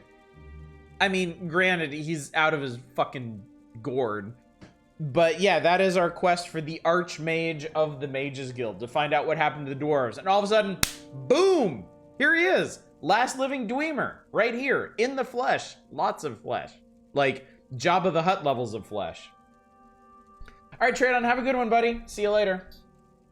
How cooks for Yagram Bagram? He is big. Yeah, it's... I do wonder how they sustained him down here. It's a good question. Fun fact, out of the bright lurid colors of the LSD psychedelic era came the beige mustard era of the 70s. One really follows the other, doesn't it? Obsessed with Lethal Company because I'm in a polycule with all the monsters they share. Yay, Wov, I think I see the appeal now. You're here for the Dwemer boots. Tell my gracious keeper that I've done what I could. Only a Dwemer mage crafter could have done so much, but only idiots could have created these boots. It shames my race. Then we must be judged by the works of such lack-wit blunderers. Speaking of which, my race. My friend got me to call this guy Gabe Newell, and I can't. That's so mean, but like... Once I was master crafter in the service of Lord Kagranak, chief architect of the grand Second Empire freeholds and the greatest enchanter of his time. I could not match the genius of Lord Kagranak, but what he could envision, I and my colleagues could build. All of that is gone forever. I still retain my cunning, but my hands and eyes fail me, and my memories have long faded. My only consolation is each day to mock the gods who destroyed my race and condemned me to this bleak existence. Since the disappearance of the dwarves, and I can tell you, the first time I played this game, I could not tell you how excited I was to see this key phrase pop up. Like, again, this is huge. This is a huge turning point in the story, and it just happens. It just so happens that the guy you're looking for in the Corpusarium is the last Dwemer. It's crazy. Since the disappearance of the dwarves, I've been alone in this world, trapped in this grim prison. I can scarcely move, and my fellow inmates are scarcely good company. The risk of corpus disease deters most visitors. But if you meet with cultivated minds undaunted by the terrors of the Corpusarium, you might mention your recent interview with the last living dwarf. So, what happened, buddy? Oh, I cannot say what happened. I was not there to observe. I was in an outer realm at the time, and when I came back, my people were gone. I left Red Mountain wandering Tamriel for years, searching our deserted colonies, looking for a survivor and explanation. Then, a long time ago, I returned to Red Mountain, still looking for answers. Instead, I found corpus disease, and I have been here ever since. I have theories, if you're interested. Oh, you know. Lord Kagranak, the foremost arcane philosopher and magecrafter of my era, devised tools to shape mythopoeic forces, intending to transcend the limits of Dwemer mortality. However, in reviewing his formula, some logicians argued that the side effects were unpredictable and errors might be catastrophic. I think Kagranak might have succeeded in granting our race eternal life with unforeseen consequences, such as wholesale displacement to an outer realm. Or he may have erred and utterly destroyed our race. This is how I style myself. I do not know for a fact that I'm the last, but in my travels, thousands of years ago, I never encountered another. And since I have been here, I often ask Lord Fear, but he says he has never heard a credible rumor of another Dwemer on Tamriel or in any other outer realm. accidentally ascended to another worldly state of being. Whoops. What else do I need to ask this guy about? Gracious Keeper. I owe my life to Lord Fear. He took me in when I was a mad monster out of my mind. In time, I emerged from my dementia, and now I'm quite lucid most of the time. Though my body is still a grotesque and useless prison, and I still have some feeble hope of a cure. Lord Fear has tried many spells and potions. None have helped me, but neither have they harmed me. If anyone can cure this disease, Lord Fear can. Maybe they just all got schmote. Dwemer boots. Lord Fear obtained these enchanted Dwemer boots from an unfortunate thief, and given the quality of their craftsmanship, little wonder the fellow came to a bad end. But I can do nothing for them. The fundamental enchantment is flawed. Might as well start over again. If such a pair of boots could still be fashioned in these benighted latter days, but I've done my best. Take them to Lord Fear with my sincere apologies. Dwemer boots of flying, you say? Oops, Fear. You're new, aren't you? My name is Oops Fear. I take care of the corpus victims. Be careful, you're going to prowl around in here. We'll be very angry if you hurt any of our patients. Our patients could be quite a handful, I'll tell you. Strong as Ogrim, twice as mean. Yes. Okay, cool. Anyway, I need to go back to sneaking so I don't get no one could see me, so let's get into here. Okay, I don't have a key for that, so. What were the Dwemer boots?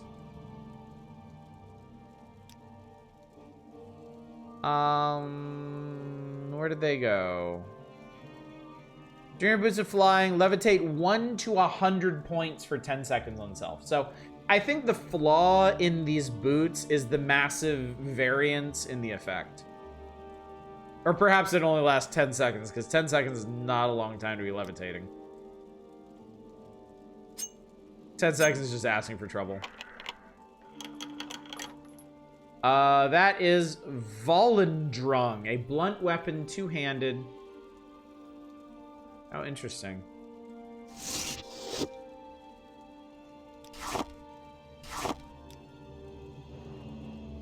It has no enchantment on it. I suppose if we ever want to train up blunt weapon, that'll be a good one to use. 10 seconds is just long enough to kill yourself? Indeed.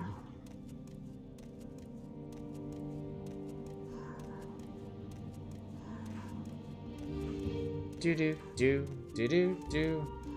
Should put an enchantment on, make it heavier. It's not actually that bad. 32? It's lighter than the Daedric katana we have.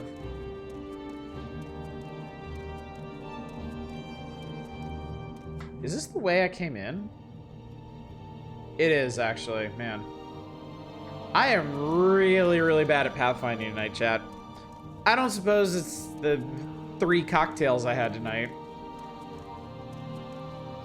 Should enchant everything to make it heavier. The funny thing is, there is a spell specifically for that. The burden spell. I could put burden on everything and just make it impossible to carry my shit around.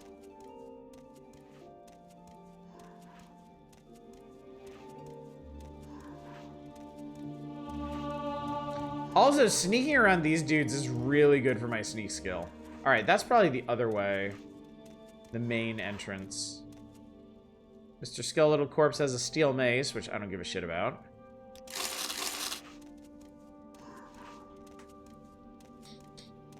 Fun fact in the game I've been helping with, Fractured Veil, there's a stat called Porter you can increase by carrying something like 70% of your maximum carry weight around. Oh, okay. Kenshi had the same thing. To train up your strength skill, you had to overburden yourself.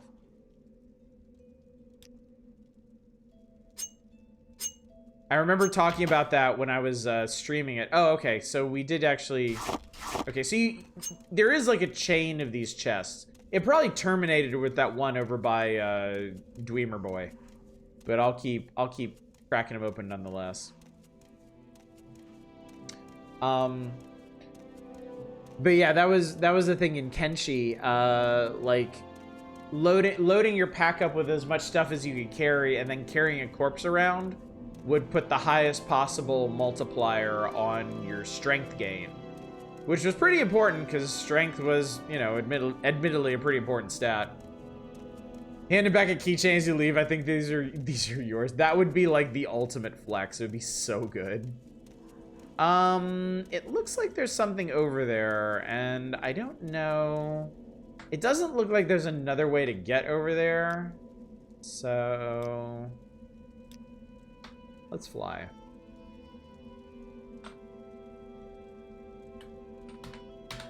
Ladies and gentlemen, boys and girls, flying time's here. And yes, I still have 2 Rising Force potions to get me back to, what's-his-face's place.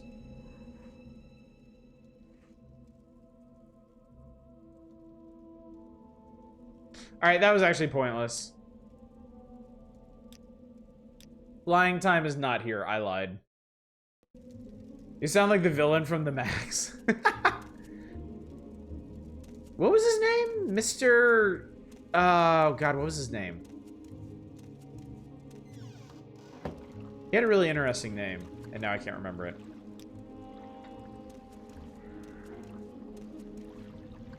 Was it Mr. Go? It was something like that.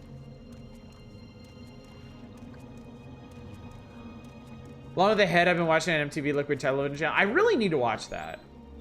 I used to love those cartoons. You look unwell.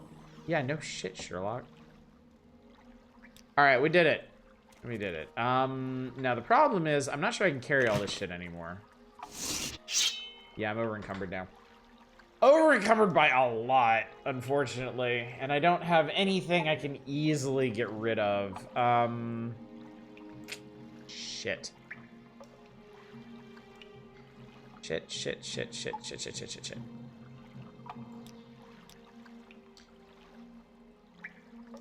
I need to shed 22 pounds of stuff, and I think I'm just gonna have to leave one of my good pieces of equipment.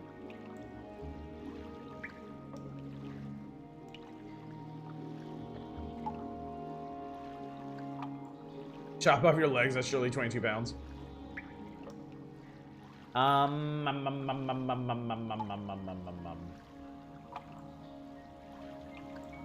you have any ebony you can eat? No.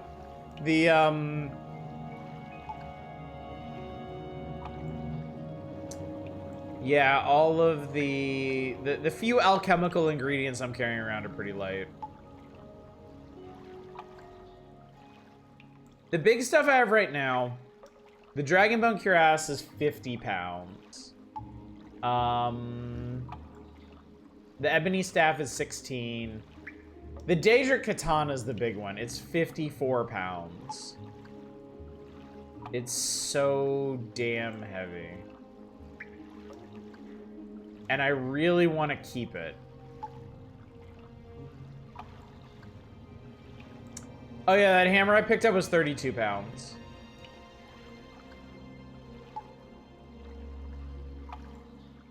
I could just drop this. Like, I could drop it here. It's not gonna go anywhere. Yeah, I could mark here. I'm not very good at marking, but we'll give it a try.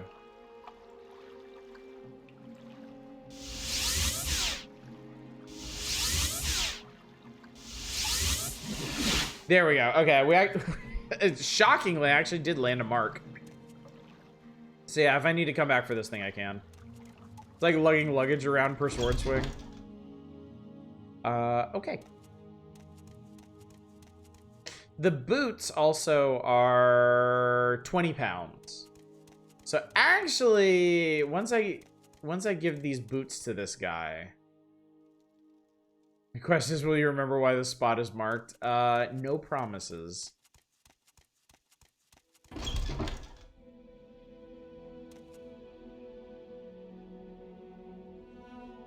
Actually, can I just use the enchantment on them? 10 seconds is all I need to get up here. What are these called? Dwemer boots of... Oh no, I can't use them. Because to cast an enchantment on a piece of equipment, you have to be wearing the equipment, and I can't wear it. Standard rising force it shall be. I'm stuck. Okay, great. I am never too busy. Do you get my boots? No boots, no potion? I got your boots. Boots first, please, and now I'll give you the potion. The following condition: you must drink it here before my eyes. It should act immediately. I need to observe you very carefully. Agreed? Yeah, give me the potion. Open your mouth, close your eyes. You will get a big surprise. Good, now swallow. Goodness, good grief. Look, it's working! Remarkable. Let me check your skin, your eyes, your tongue. Amazing. I think it worked. No sign of the disease at all. Of course, you still have corpus disease, just like I planned, but all your symptoms are gone. Marvelous. I'll go try it out on some of the more desperate inmates, but I'll answer any questions you have before you go. So, okay. Interesting twist here. Very, very interesting twist. He did not cure our corpus disease, but he eliminated the symptoms of it. Which essentially means he made us immune to disease, which dovetails very conveniently with the prophecy of the Nerevarine, because the Nerevarine is immune to disease. About to interact with the best part of Oblivion, getting sigil stones.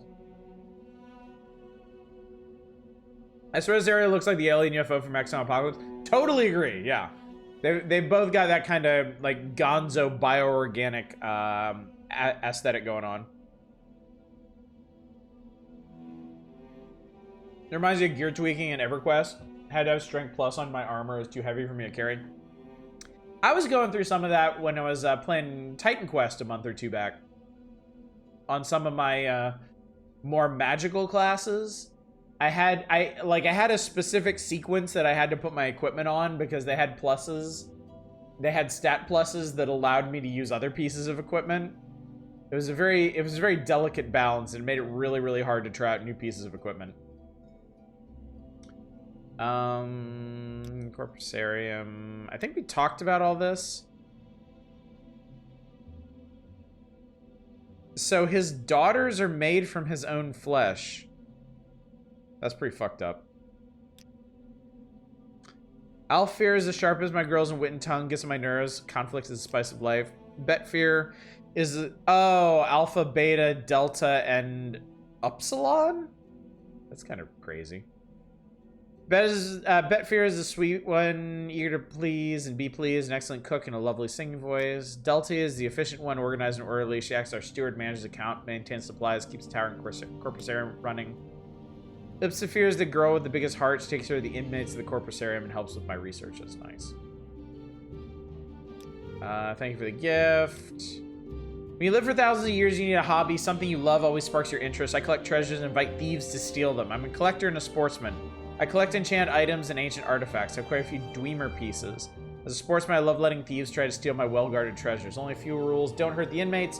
Don't hurt my daughters. My warden and guards can look out for themselves. Alright, so it's a nice twist. The infection is incurable, so you just make it symbiotic instead. Exactly. So now we have common disease immunity, blight disease immunity, and corpus immunity. We are completely immune to disease now. Which I gotta say is a fucking massive relief, all things considered. Because I was getting really annoyed by blight disease.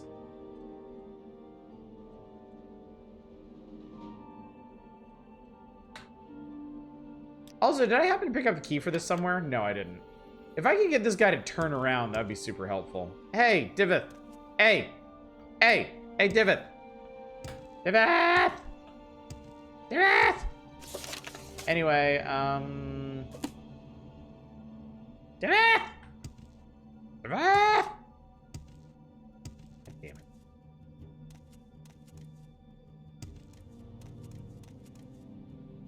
Yeah, I can't hide in plain sight with this. Ah, here we go. Okay. Alright, I got him to turn around. Yes, blight diseases are different from normal diseases. Normal diseases are just the diseases that anyone can catch. Blight is specifically for Red Mountain. Okay, this guy is really good at spotting us, so this may not work. But I at least want to know what's in this chest. I demand to know what is in this chest.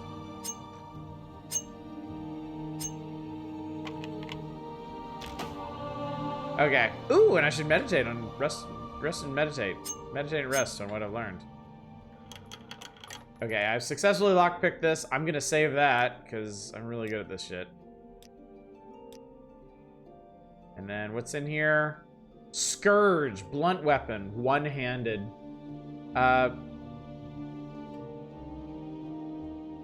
Has summoned Dremora and Scamp on it. I mean, that's pretty cool.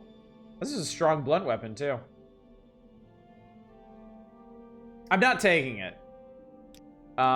Because when you try to steal things from around people, your likelihood of actually stealing it from the container is dependent on their perception level, and he is extremely perceptive. So as long as I can't get out of his line of sight, pinching that would be extremely risky. Ow. And it's fine. I don't need that. Can I sleep in your bed? Ah! I love it. Let's just rest until healed. Who gives a shit? I've ascended to level 31, chat. All right, I'm gonna polish off agility. We're at max agility now. Willpower 50, endurance 50. This is great. This is great. We're doing great. There's a ring in there somewhere you should put on. There is a ring in there somewhere, like just hidden in here somewhere.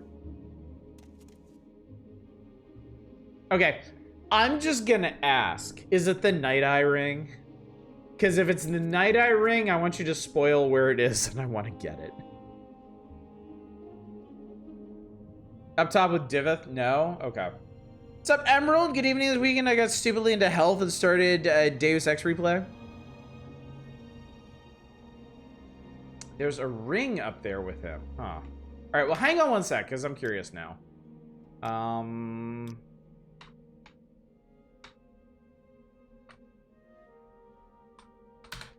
gonna save this, and then I'm gonna, just because I don't want to fly up there and do all this shit over again. So there's a ring up here. Let's see here. I see this land suits you. We welcome you freely. Oh my god, he has a propylon index. Are you fucking kidding me? Fuck this guy. It's probably in this tiny lockbox. I don't know how the fuck I'm gonna get in there, but... Probably gonna see health in March now. Didn't expect to like them all, but damn. Oh, I take it health is a band of some sort.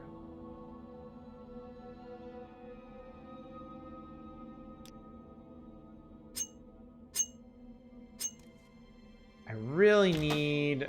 Well, actually, maybe I don't. I could really use a stronger chameleon effect. Do I have a scroll of that? I do, actually. Golnara's Eye Maze. I'm gonna use that just so I can see what's in here more easily. And take it if I want it.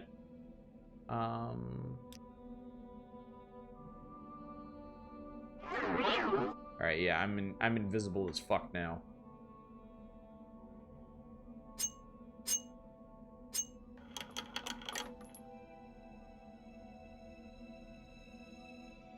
What is all this shit? Daedric Sanctuary Amulet. Alright, well, I got all that shit. So it wasn't a ring, it was the amulet. Okay, can I... Oh, God. Wow. Even with my immense chameleon, you can still see me. Hang on. You. Well, let's see what this does. What does it do?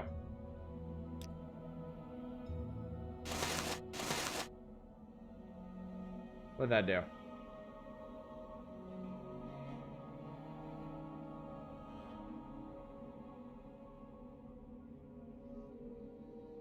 What did I do? Give it a sec.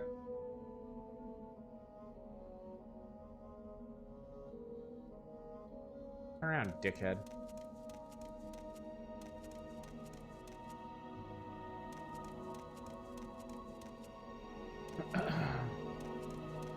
Funny thing, my sister ordered Morrowind for the OG Xbox and came earlier, which is neat. Nice, nice. I think y'all have a really good time with that. Turn around, shit. Actually, can I just steal your shit from back here? Potentially. Yoink. Yoink. All right. I mean, that's good. I'm good with that.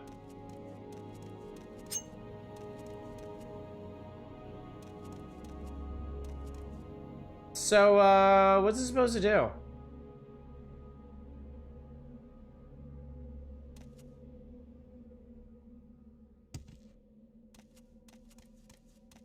Don't tell you it's bugged.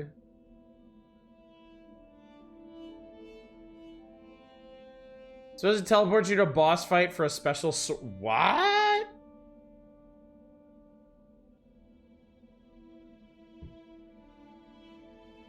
Hang on.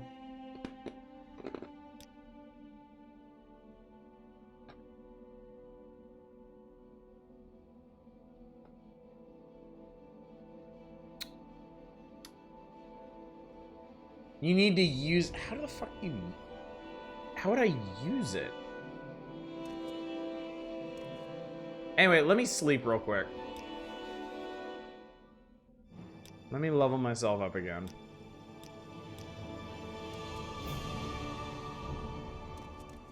This port fucked it. No. The PC version of this game is the definitive version because you can mod the shit out of it. And this is heavily modded to be a better, more playable version of the original release. Alright, so we are in fact better and stronger, and we stole even more stuff. How do I use it? Like, how do you use an amulet? Because it's not in my list is the thing.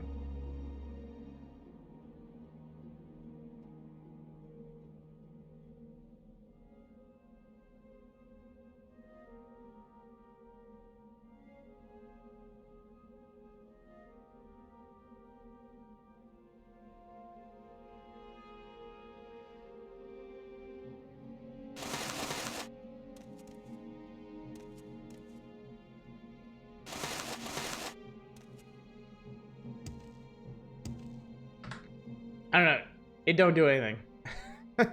I hate to tell you, but it don't do anything.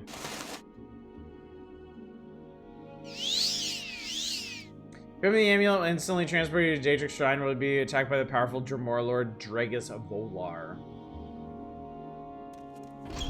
Or, you know, not.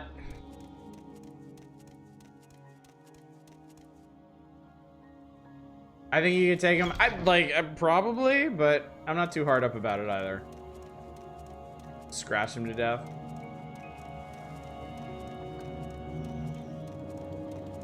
Just punch him to death.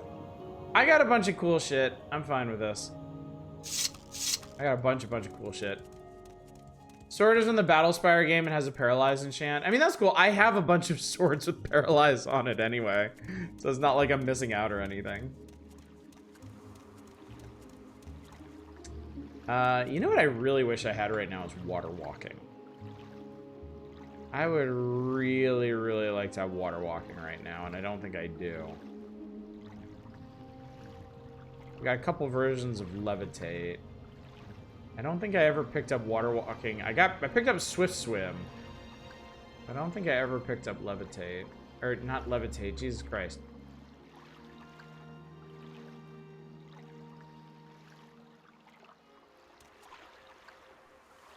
All right, I am going to... I'm gonna make my way over to... Let me see here. I know we have an outstanding request for Explorer Ruin. It's not an ideal time to do that, so I'm thinking...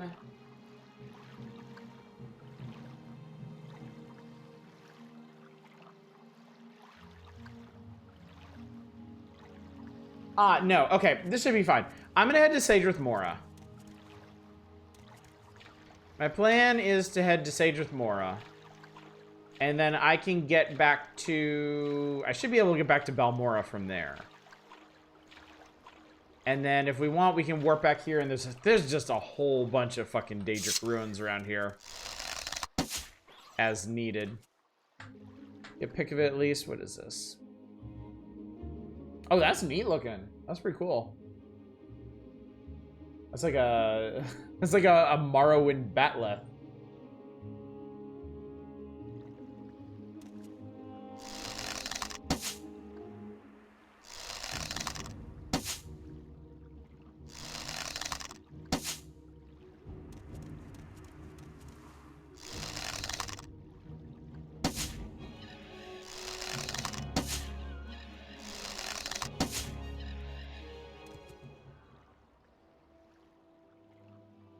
Give me that. Delicious. Razor plumes have no effect on me because my willpower is too strong. I am too powerful for them.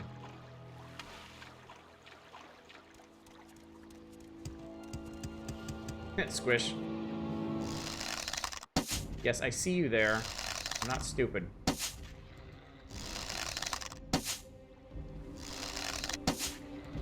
Also, I don't know why this guy's moving to slow motion, but...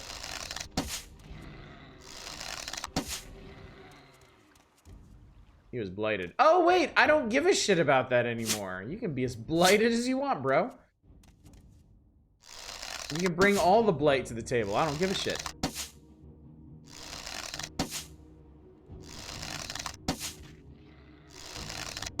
Yeah, do me a favor and hit this guy.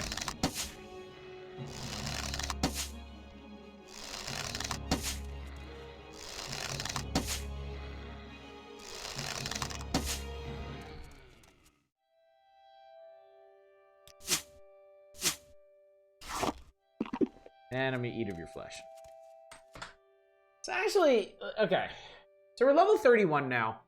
A lot of our skills are really high at this point. Short blade is at 92. Sneak is 80. Hand to hand, of course, is maxed. Down here, these skills haven't moved a terrible lot, but I mean that's to be expected. But I mean, in terms of our core ability, illusion's 42, which is pretty good. So PM Collector Boy, the way this shakes out, when you have corpus disease, it actually makes you immune to other forms of disease, which, you know, still sucks because you have corpus, and corpus is going to ruin your life. We were able to get a treatment from this wizard guy that basically eliminated the symptoms of corpus without actually curing corpus. So we still have corpus, but it has no effect on us. And the side effect of that is we're now immune to all diseases. So it's pretty much the best of all possible worlds. Yeah, Mercantile is only 27, and I don't see that changing terribly much anytime soon, because Mercantile is a giant pain in the ass to improve. It's also not terribly important, because now that we have a big nest egg of money, we can just kind of keep cycling it every time we enchant something. The only thing we need money for is for making new enchantments for ourselves. And every time we make a new enchantment for ourselves, we can get all that money back.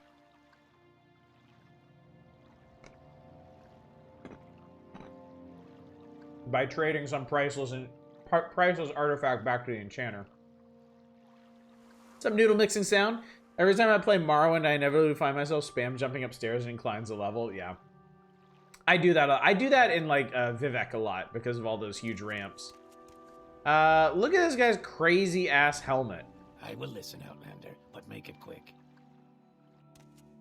Also, I gotta say, noodle mixing sound, your name is so incredibly evocative. Like, I hear the phrase noodle mixing sound, and I can hear it in my head. And it's so satisfying. What's up, Angola? How you doing? What you got? You got some random shit. I'm not selling you anything.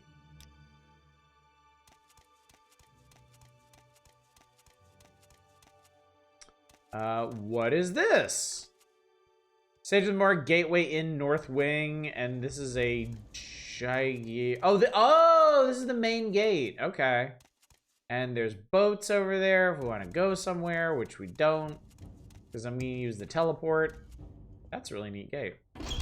Let's check out the gateway in. I don't know that I've ever spent any significant amount of time in Sage with Mora. This is kind of new to me.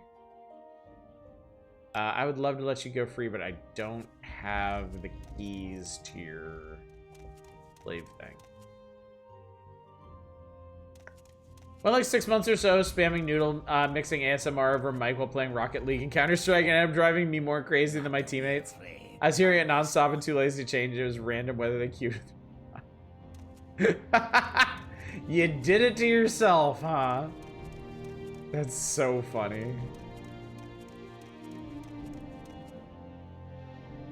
Well, Sage with Mora is the district seat of House Telvanni. We see many Outlanders here, but Sage with Mora is not a very friendly town, especially for Outlander.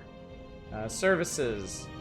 Telvanni and Temple services are available at the Council Hall. Telvanni services are a house in town. Many services are offered at a great market. Look for Fighters Guild, Mages Guild, and Imperial Cult Silvers. Okay, so we need a Wolverine Hall for that. Thieves Guild types high on at Dirty Muriel's Corner Club. That's kind of hot.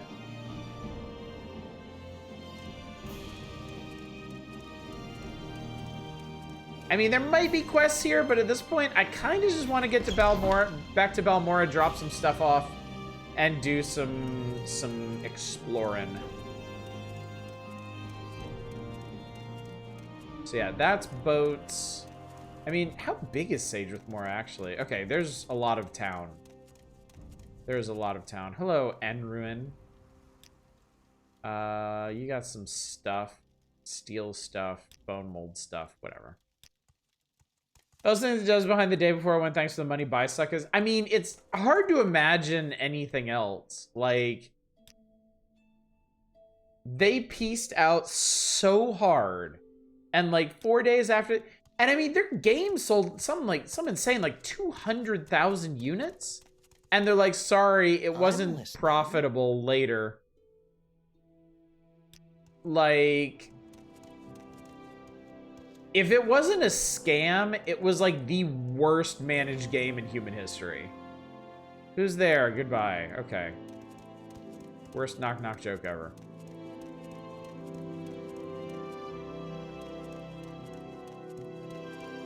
So yeah, no mercy, no forgiveness. They fucked up on some level. And it's hard not to imagine they weren't just scamming people. This is the Telvanni Council House. I don't care. I'm not a member of House Telvanni. We will be back here later. Spoiler alert. But we don't need to worry about that right now. This is Farah's hole in the wall. I seriously thought that said Fardas at first. Sage with Mora is a really cool city. I gotta admit. Maneki. What an interesting name, Maneki. Maneki. If you ever want to make your name cuter, you can always go with Maneki. We're in a B-tier game with AAA aesthetics. Once the whole team was struggling to get it launched. By the time they did, everyone left. Expected the game to do poorly, and it did worse. Can't speak for the day before, but I've definitely seen that a lot. I mean, you know, it is possible, but man, like...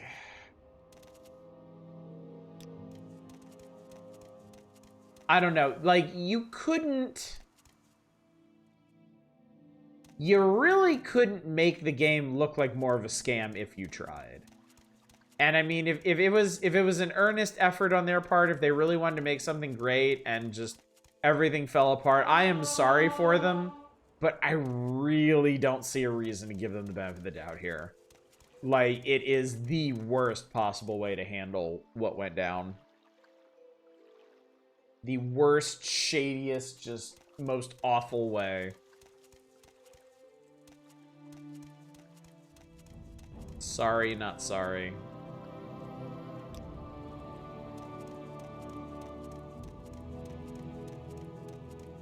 So this is Wolverine Hall. This is the Imperial Shrine. Hello, sir. Wait, you have spells? There's a few spells I'm still looking for. You don't have any of them. Hello there. Hello Hello there. Hello there. He has all the absorbs.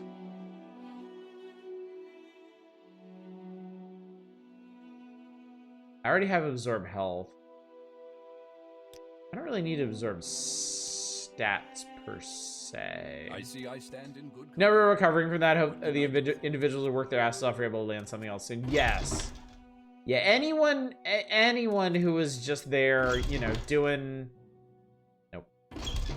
Anyone who is just there doing dev work and not involved with the business side of it, I really hope they land on their feet. Okay, that goes to the Fighters Guild, which I'm not too terribly concerned about. This goes just out here. Great, okay. I need Mages Guild, bro. Where's your fucking Mages Guild? Remind myself. Yes, we have 2 propylon indexes now. 2 down, 6 to go, technically. I have no illusions of collecting all the propylon indexes in this playthrough, but it would be neat. I'm not gonna lie. There's Burden, Levitate, Sound, Slow Fall, Detect Bullshit. That is... Oh, wow. There's some neat enchanted stuff, like a Demon Longbow. I don't need you at the moment. All right, you're the travel lady. I'm gonna need you in a second Talk here. at your leisure. That's the alchemist. Yeah,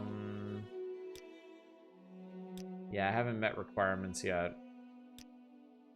Destruction, alteration, illusion. Hello there. Hello there. What can I help you with? What do you want of me, Guide Alchemy? channeling Obi-Wan Kenobi super hard. Feather shield. Water breathing and water walking. I should probably take both of these. Summons I'm not too concerned about.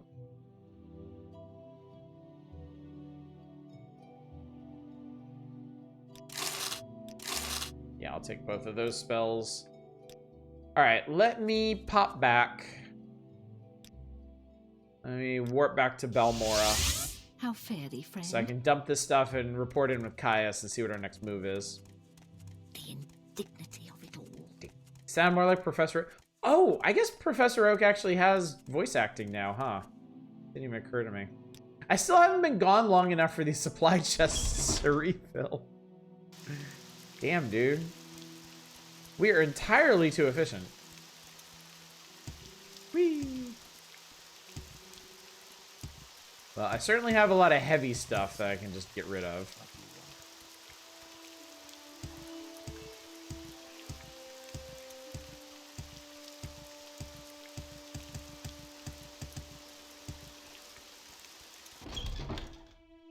Alright,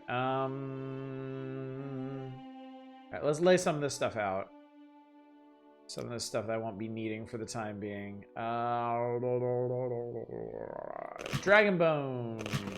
Dragon Boner. Stay where I can see you. Ebony Staff. Daedric Katana.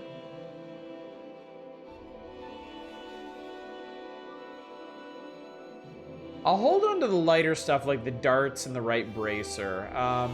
Soul Slurper. I have a lot of weapons at this point.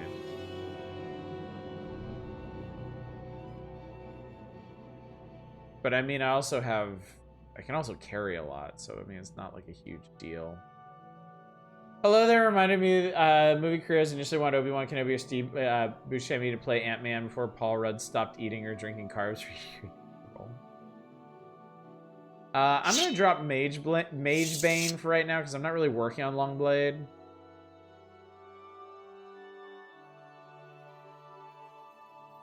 Part of me also thinks I don't need all of these. Of course, I could just sell them. I might as well hang on to them and sell them. And then... I mean, that should be fine. I can carry like 150 pounds of junk.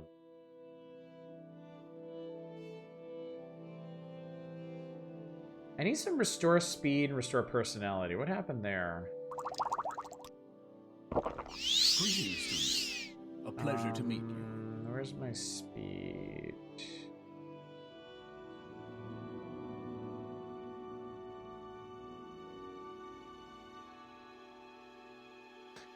Okay, I need to pick up a restore speed potion somewhere. Alright, bro. Bubsy, thank you for your report. I'm very happy you've been cured. Unfortunately, I have a bit of bad news. I've been recalled to the Imperial City. You'll be promoted to operative, and we'll head the blades here in Vvardenfell until I return. I've only waited here to give you your final orders before you go. Recalled. Internal politics. Some concern about my sugar. I thought about refusing a recall, but they have members of my family back in the capital. I'm afraid it may have something to do with the problems with the succession. As the Emperor's health declines, factions are maneuvering for advantage. I may be gone for a while. Thus, you're promoted to operative. That makes you the ranking Blades agent here in Vvardenfell District, as far as I know. There may be other Blades agents here I don't know about. It wouldn't surprise me. I may be gone a while, and you'll have expenses. Here's some gold, and you can use the house until I return. I will be needing these blacks? Oh, clothes. They're the ring while I'm in Cyrodiil. Maybe they'll come in handy. Take good care of them. Head the Blaze. There's nothing to it. Each agent has his own assignment, reports directly to Cyrodiil.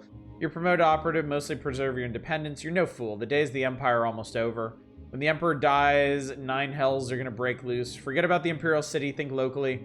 Worry about the 6th house in Dagoth and squabbles between the great houses and colonists. The rest of the political nonsense doesn't amount to a plate of scuttle. Orders. Continue pursuing the Nerevrine prophecies as the Emperor commands. First, go to the Hall of Wisdom and Justice and get Mara Milo to help you find the lost prophecies. She's being watched. If something has gone wrong, find her private quarters. She'll leave you a message there under the code word Amaya. Then take the lost prophecies to Dambani Mesa. From that point, you'll have to follow her directions and follow the prophecies. Good luck. This guy had no faith in any of the Emperor's potential heirs. Well, we know how that turned out, right? Alright, so our next stop is in Vivek. But before that, we need to do a little bit of exploring. So does he disappear instantly? Yeah, he's gone.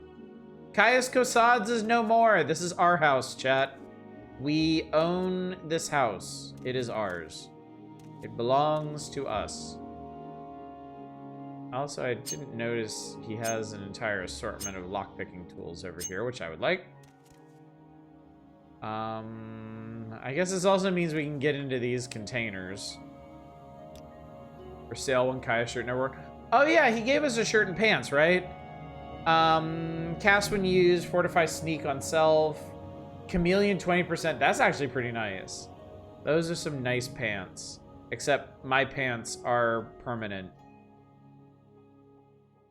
Eat something, will ya? Let's eat a ghoul heart.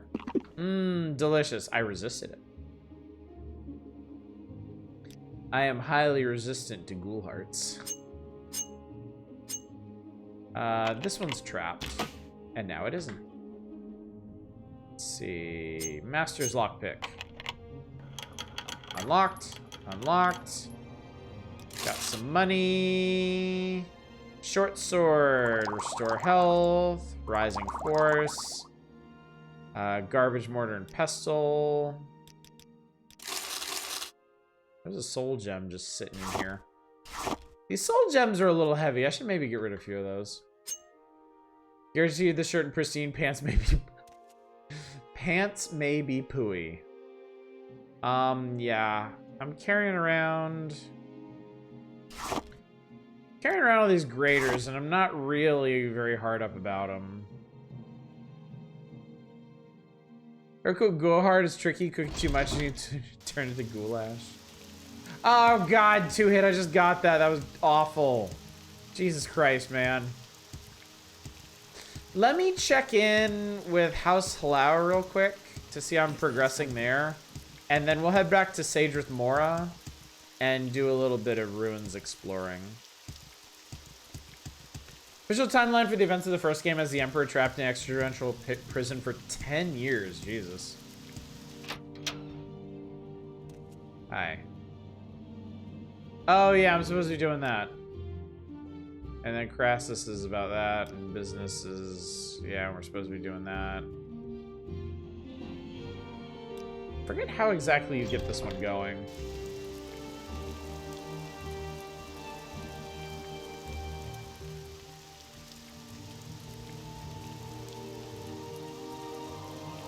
Actually, hang on. Just while we're here, I'm just wondering. Oh, this lady already gave us a description. Hang on. Wait. Maybe we can actually do something with this right now. Murderer is a Dunmer with red hair and bone mold or armor wielding a Dwemer war axe. Okay. I wonder if I can ask around town. Hey, you.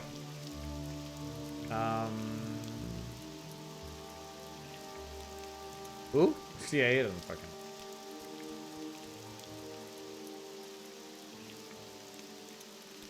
Business. Murderer's description. That could be Thanlin Velis at the Council Club. Over by the Soul Strider. Let's do this real quick. I'm curious about this. Like a death punch, you didn't even know you're already dead. Second game, one of his priorities in sending you to Daggerfall regions have you help cover up an affair he was having with the local ruler. And then here he's trying to have you subvert the local face to help bring more under Imperial control. Even his own agent in charge has no faith in him.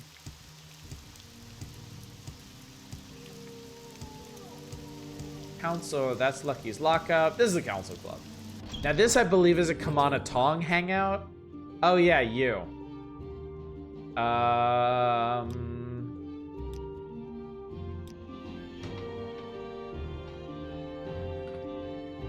Murder Mans? Might have to kill this guy. Question about murderer's description. Just coincidence I share you Nine Toes the real murderer. I'm not sure I buy that. Nine Toes. Let me talk to Nine Toes real quick.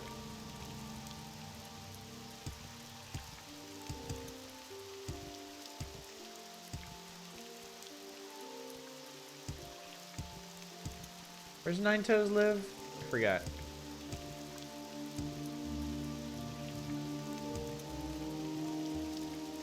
Hang on.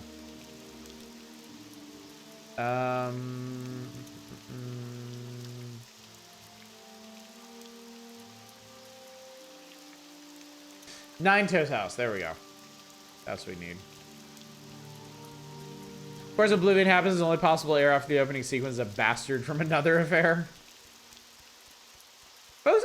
Foes have talked about this since we've been playing it, but one of the neat things about the Elder Scrolls setting is that there's, like, not really any good guys in it. Everybody is, like... It's a very grounded setting. Because everybody is just shades of gray. Yeah, question about Raylan Hlau. I've heard the rumors. I'm not a murderer. I believe someone's spreading these rumors because I'm a foreigner and an Argonian. Murderer's description. See, now you know I am innocent. I mean, I believe it. Eva, thank you so much for subscribing for 30 months, dude. Staring dully at a bunch of tabs. Money well spent. Nine Toes is a Blades agent. Can I just report? Can I just report that it's Thalen to House Lau? Redgar is a neat game for just how it's set in the earliest days of the Septim Empire. It's super cynical about it.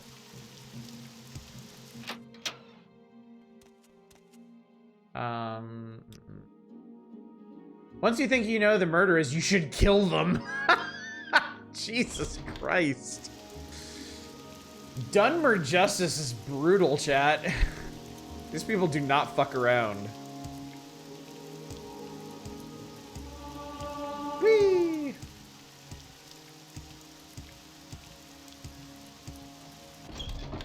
Speak, traveler.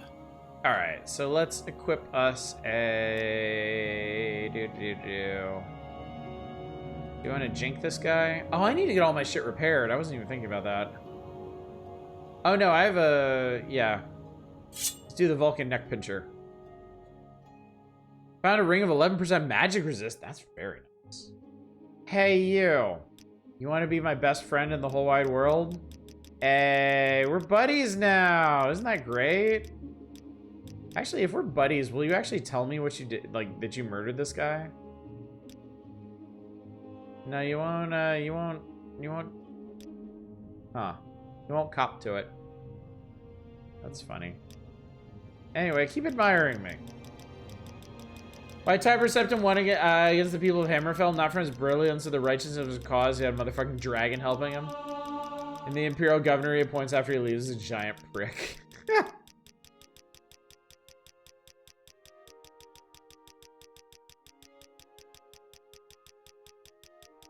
Sorry, I want to gain another level off this real quick. Thank you! Alright, you're a piece of shit. That does it. Well, does that do it? I have you. Does it? Whoa! That's right, this guy's a Dwemer War Axe. Bye.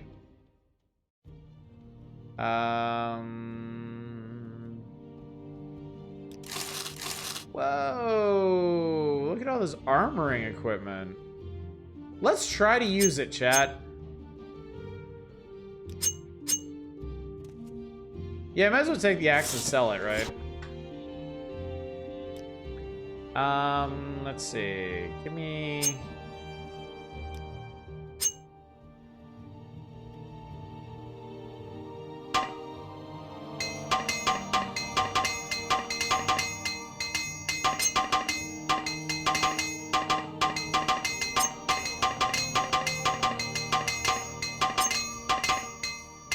Wow, I repaired a bunch of stuff, chat. What did that do to my armorer skill? A little bit of stuff, I guess.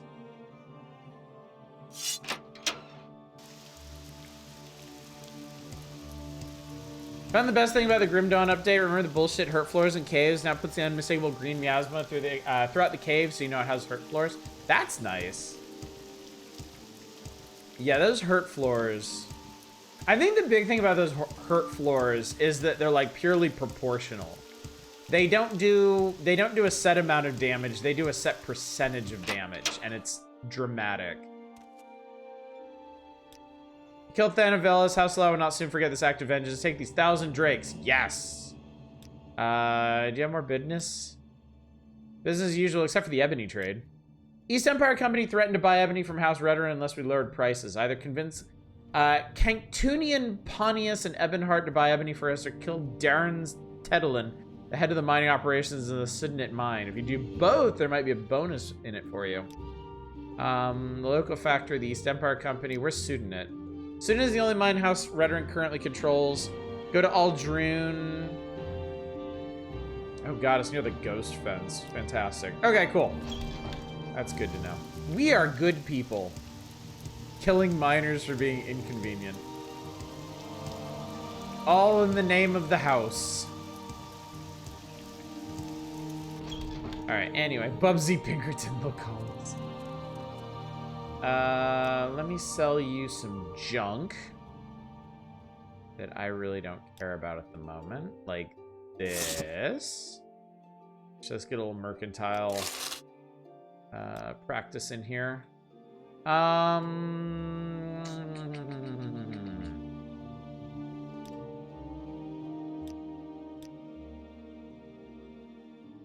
Apprentice, journeymans.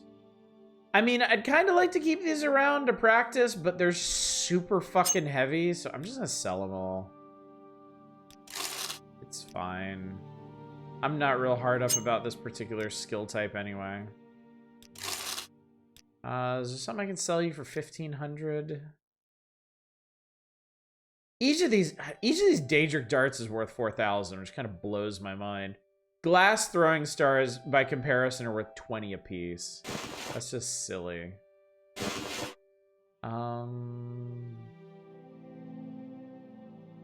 mean, honestly, this Steel Blade of Heaven, I'm probably gonna keep that forever. That's great.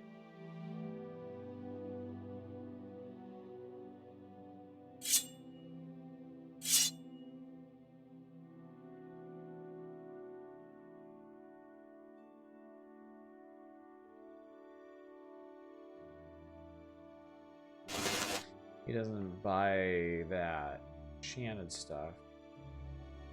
I think I can get rid of this Netch Blade, honestly. It's done a lot of work for us, but I don't really need it anymore.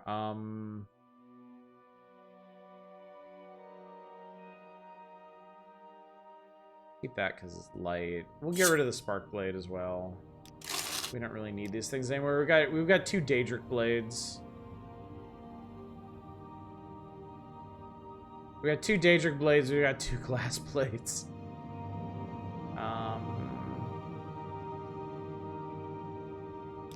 Okay, that should be fine.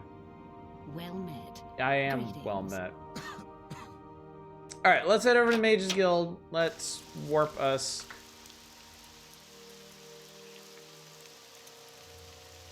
I don't have any filled soul gems right now. None that I want to use anyway. Alright, let's head back to Sagerth Mora, and then we'll close out the evening with a little You're in good Daedric company, exploration, I friend. think. Welcome. And then tomorrow night we'll head into Vivec and see about continuing the main plot. How are you? Disoriented, how are you? I did. I got my Corpus cured. We went back to Caius. Caius Kosad's left. He is basically done. Oh no, we went too far, Chad. Yeah, we got Corpus cured. We met the last of the Dweemer, as far as we know. Caius has turned the Blades of Vvardenfell over to us. Oh, a book, is it? A book it shall be, then. Let us find an edified soul somewhere in Sagerth Mora. Okay, yeah. There is a Daedric ruin on the east side of this island. Which is kind of insane to me that people live this close to a Daedric ruin. Alright, this is a mage. Hello, mage. You sell spells. What kind of spells do you sell? Faction members only? Fuck you. Wither Shins. We've never read this before. I gained restoration skill from it. Have a good one, Satellite Sun. Thanks for coming out. Alright, said Kazga, why don't you want to talk? Zaki put down his mug of mead and just stared at his wife for a few seconds. Finally, grudgingly, because everything I have a conversation, darling. It flows in alphabetical order. Just like I told you, I think the only way to stop it is to not talk at all. Couldn't you just be imagining this? Said Kazga patiently. It wouldn't be the first time you had insane paranoid delusion. Remember when you thought the royal battle mage of Black Marsh was hiding behind every tree with a kit intending on making you a middle-aged, fat, balding tailor into his personal sex slave? You don't need to be ashamed, but it's Sheogorath's way to make us all a little crazy sometimes. If you go to the healer... Damn it, Kazga, snarled Zaki and stomped out, slamming the door behind him. He nearly collided with Sisiat, his neighbor. Excuse me, she said to Zaki's back. He clamped his hands over his ears as he stormed down the street, turning the corner to his tailor shop. His first customer was waiting out front, smiling widely. Zaki tried to keep his temper under control and took out his keys, returning the customer's smile. Fine day, said the young man. Gods, hollered Zaki, sending the young man flying with a well-placed punch and dashing away. As much as he hated to admit that Kazka was right, it was evidently time, once again, for one of the healer's herbal cocktails. Tarsu's temple to health, mental and physical, was several streets north, an impressive obelisk. Halqa, the chief herbalist, met him before he came in the hall. How are you today, Sazaki-Saf? I need to make an appointment with Tarsu, said Zaki in his calmest voice. Just one moment. Let me see how his schedule looks, Halqa said, looking over a scroll. Is this an emergency? Kind of, said Zaki and slapped his head. Why couldn't he say yes, or absolutely, or sure? Let's see, said Halqa, frowning. The best I can do is next Midas. Would that work for you? Midas? Cried Zaki. I'll be a complete psychotic by Midas. Isn't there anything earlier? He knew what the answer would be before she said it. There was no alternative. In a way, he had forced the response. If only he had kept the conversation going until why. No, said Halqa. I'm sorry. Do you want me to make the appointment? Zaki walked away, gritting his teeth. He wandered the streets, his head down to avoid all conversations, until he looked up and discovered that he had walked all the way to the wharf. A sweet breeze was blowing along the water, and he took several deep breaths until he felt almost normal. When his temper cooled, he could think again. What if this alphabetical conversation wasn't a delusion at all? What if what he felt wasn't paranoia, but acute awareness? He knew it was the classic dilemma. Am I crazy, or is there really something weird going on? Across the road was a shop called Paradox, featuring a display of herbs, crystals, and vapors trapped in orbs. The sign in the window read, Mystical Consultation, sunrise to noon. It was worth a shot, though Zaki was dubious. The only people who generally came down the wharf for healing were stupid adventurers who didn't know any better. Incense burned in copious billows of pink and gold, obscuring and then revealing the clutter within. Jijig death masks glowered down from the walls, smoking censers hung by chains from the ceiling, and the floor was a maze of bookshelves. At a well-worn table in the back, a small man wearing a headdress was tabulating a young lady's purchases.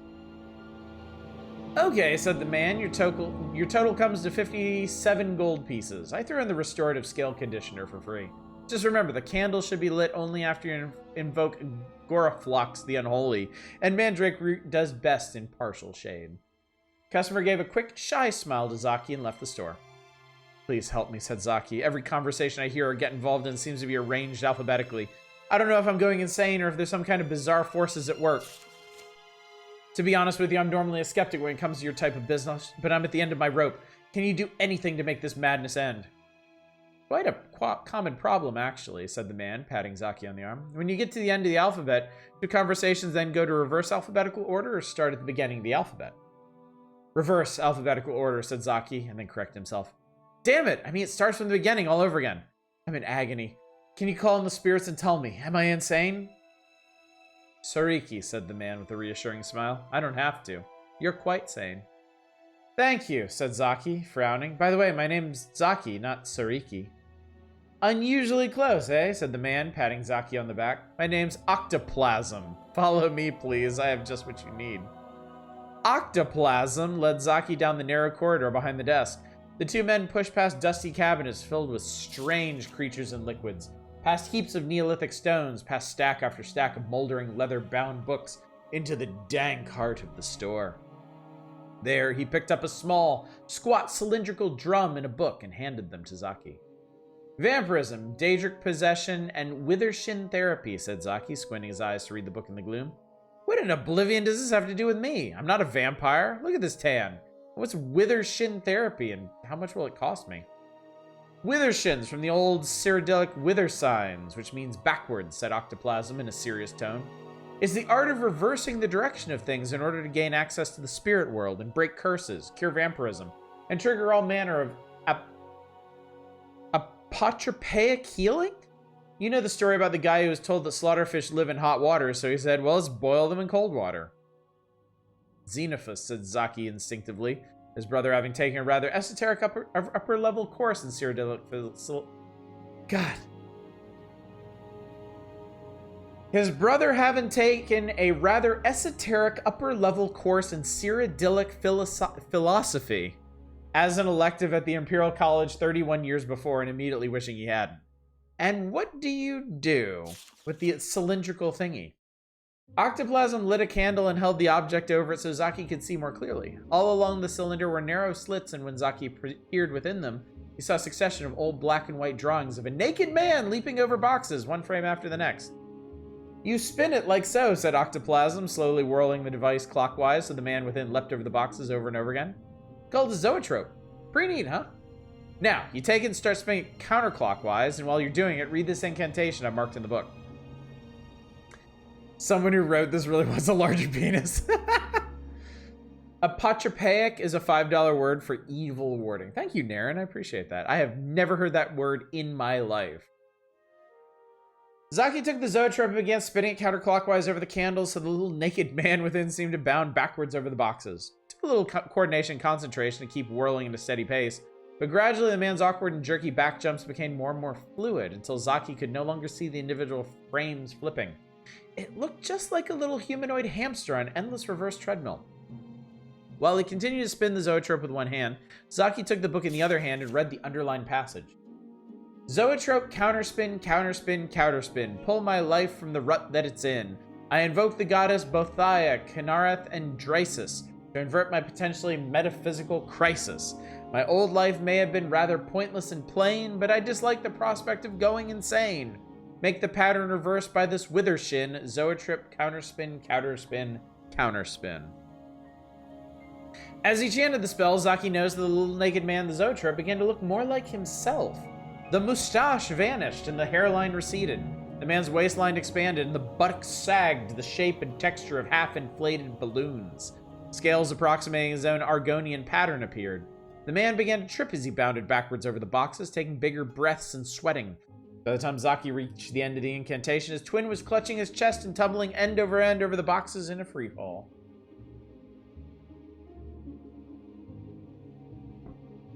Octoplasm took the zoetrope and the book from Zaki's hands. Nothing seemed to have changed. No thunder had rumbled, no winged serpents had sprung out of Zaki's head, no fiery explosions. But Zaki felt that something was different. Good different. Normal. At the counter, when Zaki pulled out his satchel of gold pieces, Octoplasm merely shook his head.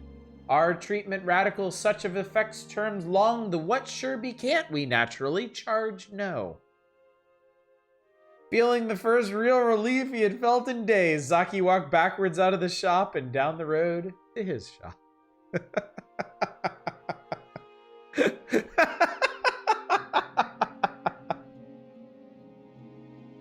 Okay, that was good.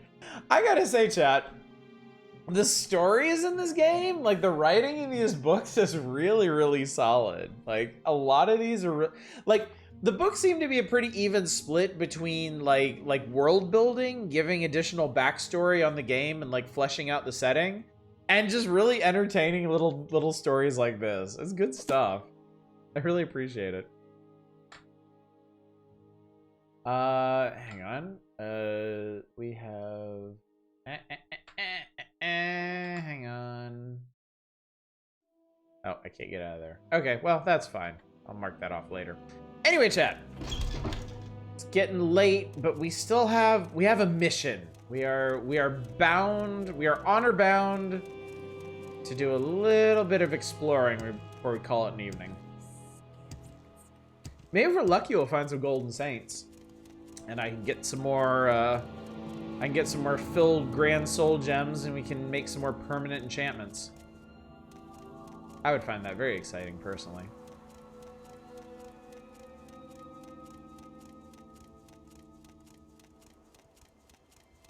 I think there was a road out of here on some side of this place. Ah, yes, over here. I imagine this probably leads to the Daedric Ruin.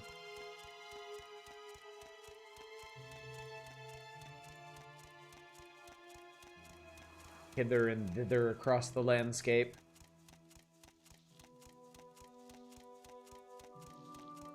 Here's some schlooping. Oh yeah, a little Quama. I'm gonna sneak past him. Actually, no, I'm not. Who gives a shit? It's Quama. Ah, I see it. I see it, chat. And I see a Daedroth, too. Perfect.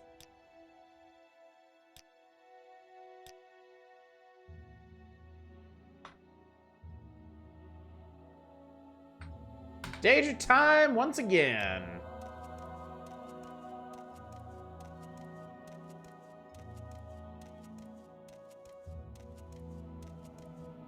I wonder if we can just sneaky our way in here.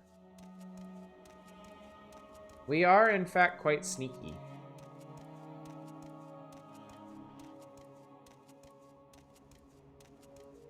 Oh, this is a cool one. Okay, I see a winged twilight in the gateway there. This is actually a really cool looking ruin. I like this one a lot. I like the way this is kind of perched on this outcropping.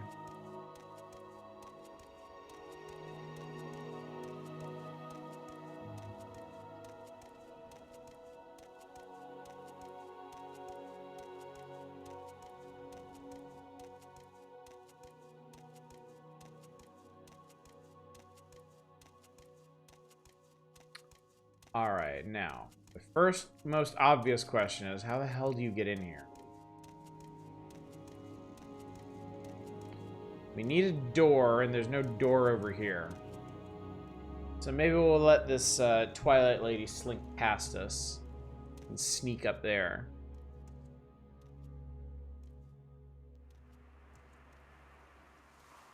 Some incredible animation, chat.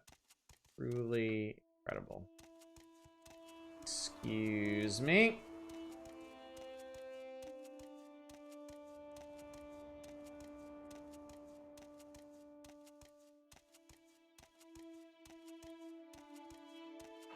Doesn't look like there's an entrance up here either, but maybe we'll see it from here. Well, that's a flame Atronak. This, it looks like this was an entrance, but it collapsed. Huh, okay. Well, you know, I might as well drop down, confirm. Yeah, this entrance was destroyed.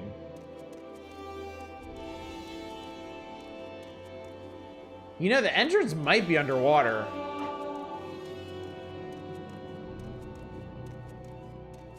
We might need to do a bit of diving to find this one.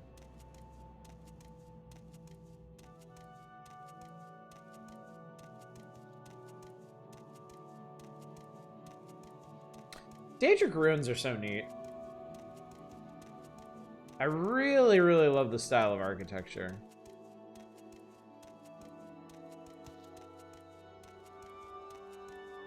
Don't mind me.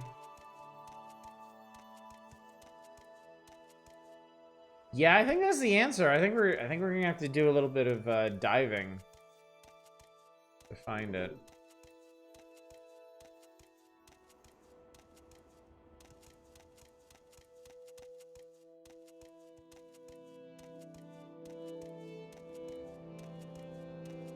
You know, the other thing is I probably don't need to do as much sneaking as I do, because since I have Chameleon... I think the thing about Chameleon is Chameleon can help you go invisible again after being spotted.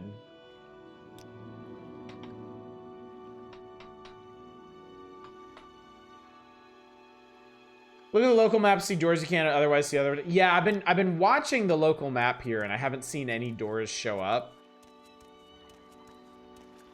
So I am suspecting they might be down here. I could be wrong about this too.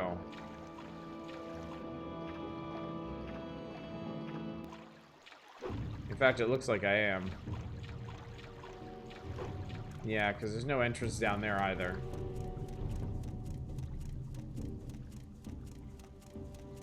Well, this is a curious one, isn't it?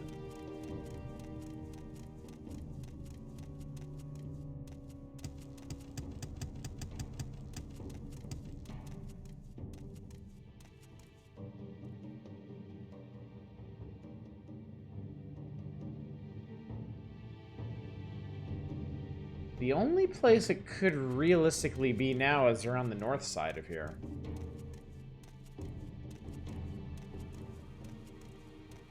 I can't believe I've reached... I really can't believe I've reached a point where I can just sneak right in front of enemies and they just don't know I'm here.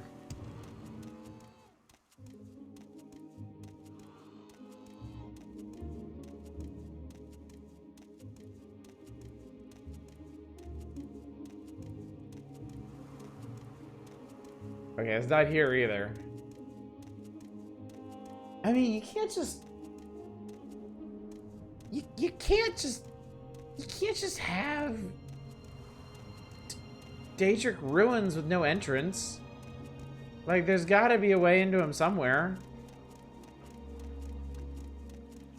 Unless... Hang on, wait a tick. There is... You don't suppose... I mean, I'm gonna check this whole outcropping, this whole area, just to be sure.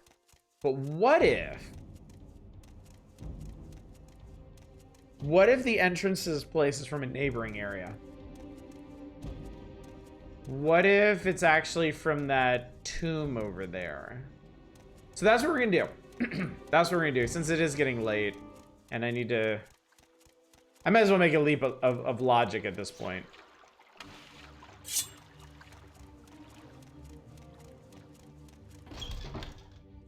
Perhaps there is a connection between the Omaran ancestral tomb and those Daedric ruins.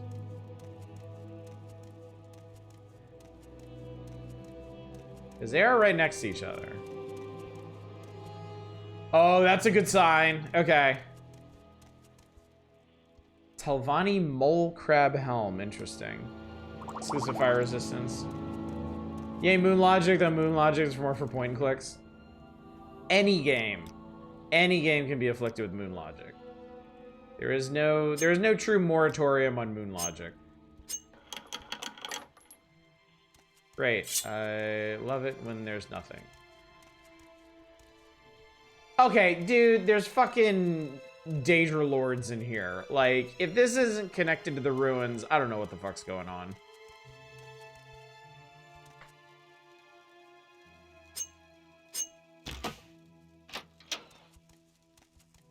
Like, what the hell are you even doing in here, bro? That is a shitty gauntlet. That's a ruby. I like rubies.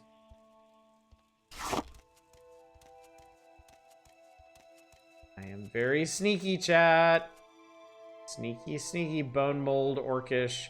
I totally forgot that orcish was a... I totally forgot that orcish was an armor type in this game. Completely forgot about that. Oh, okay. Well, he saw me. Mr. Clanfear. Mr. Clanfear suffered for his sins. Give me your heart. Mr. Clanfear done fucked up. Now, Mr. Dremora Lord, the question is, are you going to fuck up as well? Yeah. Nah, we good.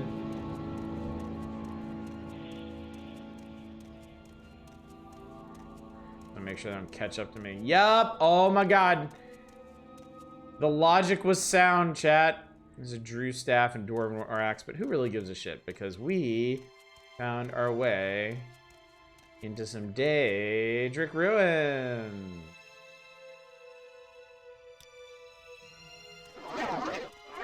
Let's make it so everybody can see. His sin of perceiving Bubsy, yes. Lest not you lay eyes upon he who must not be named.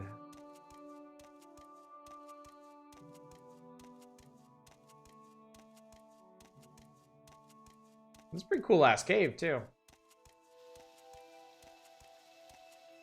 I appreciate, one of the big things I appreciate about Morrowind is even though the caves are made from like puzzle pieces, they do assemble those puzzle pieces in very creative ways. And I appreciate that a lot. Damn, look at this. Dude, the caves in this game are so cool.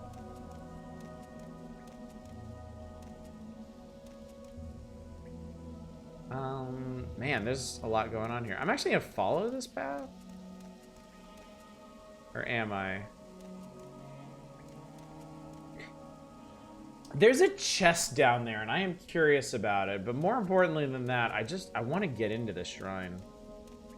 Infinitely better than the procedurally assembled trash in Skyrim. Yeah, that was a big reason why I couldn't hang with, not Skyrim, but Oblivion.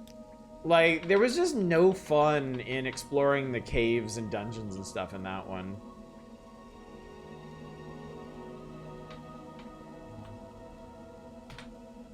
Yeah, I've put a dozen or 2 hours into Oblivion, and I can't hang with it. And because of that, I've never played Skyrim. Forgotten Vault of Anunabia Forge of Hilbongard. I don't know what any of that means, but I'm enticed. I hope there's some good shit to steal in here. That's really all I'm concerned about.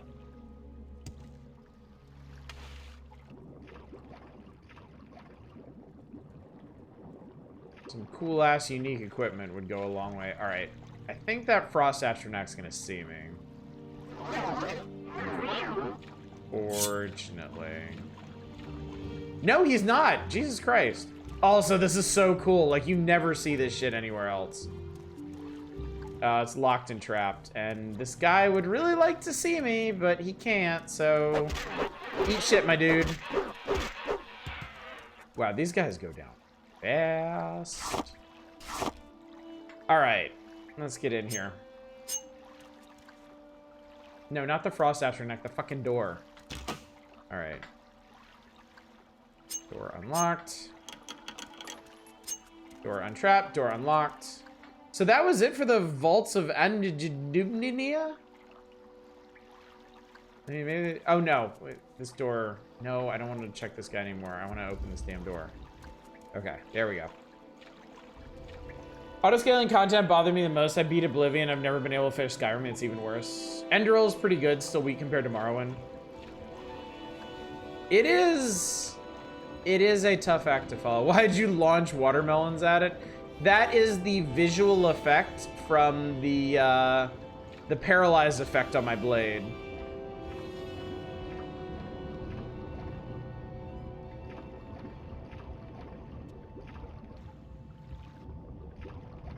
This place looks pretty crazy.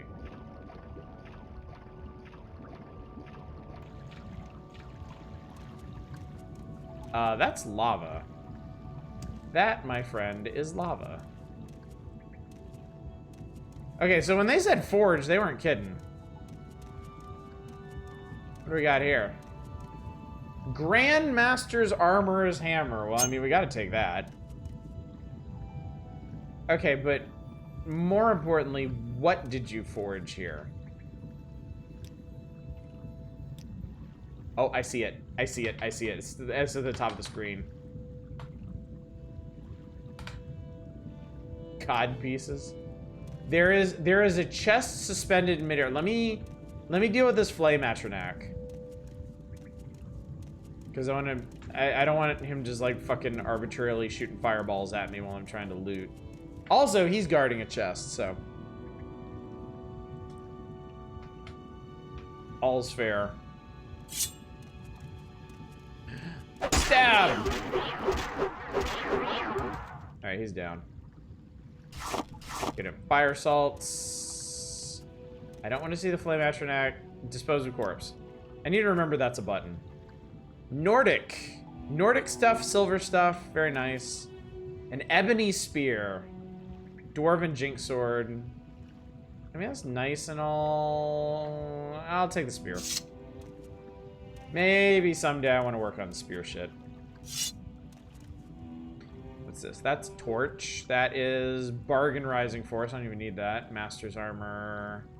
Repair prongs. Helm of wounding. It's heavy. The armorer's challenge. I will take this. 36 levels of Vimic Servant 25. Yeah, stuff out of Skyrim. Any Nordic stuff is gonna be stuff out of Skyrim.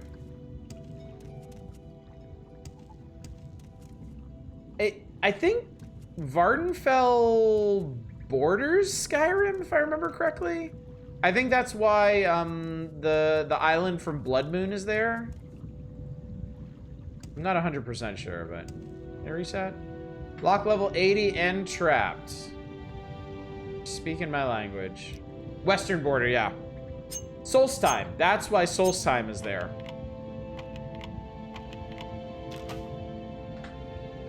A particularly Nordic island on the border.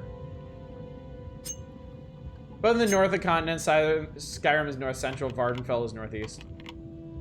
Alright, Master's pick has been used up. We'll just Grandmaster this. What do we got? Skull Crusher, blunt weapon, constant effect, feather, and fortify attack. I mean, this is way better than that hammer we found down in the Corpusarium. So, if we want to learn blunt, do we want to? Should we learn? What is blunt?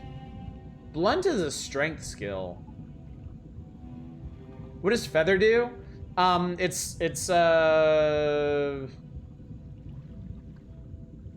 Wait, isn't Feather like anti-burden? Hang on. Yeah. Yeah.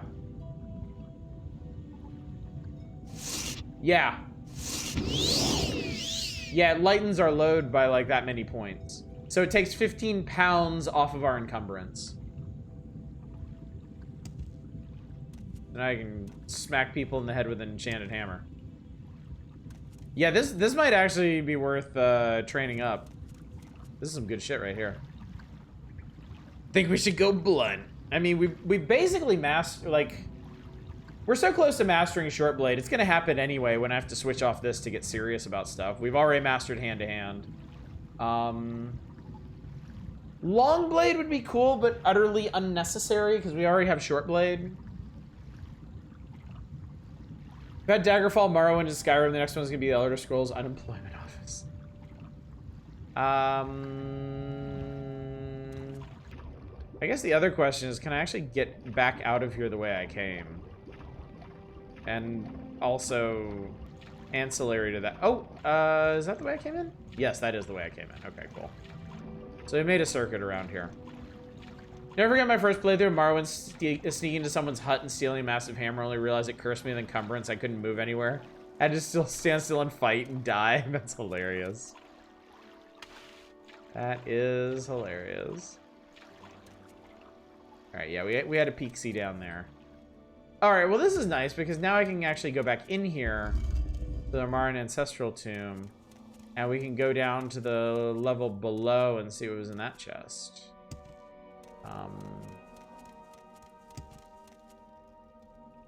If I can figure out a good way to get down there.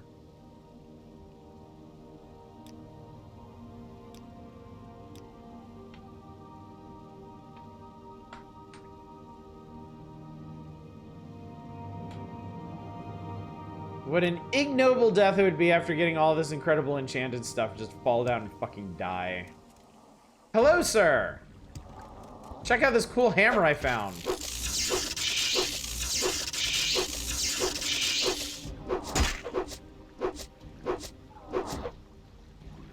Hang on.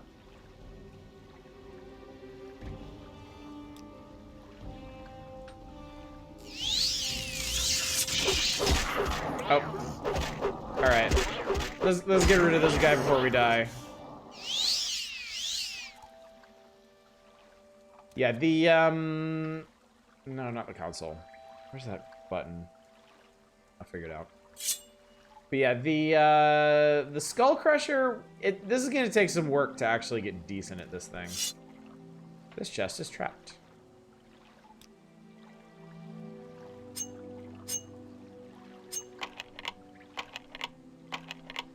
It's kind of a miracle we landed any hits on him, when you think about it.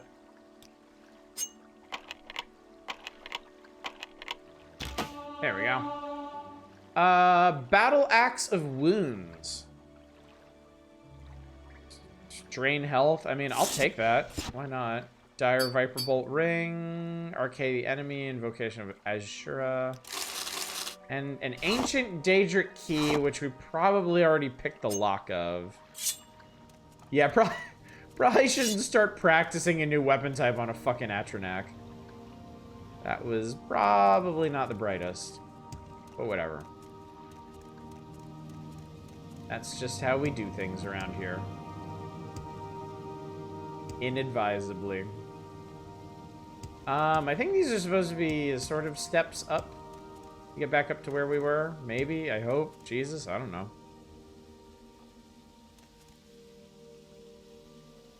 Maybe, maybe not. If we get too stuck, I'm just gonna intervention back to... no, I think we're good. Yeah, we're good. That wasn't actually that bad at all. Amazing. Alright, well that was an unexpected ruins adventure. But a welcome one, to be sure.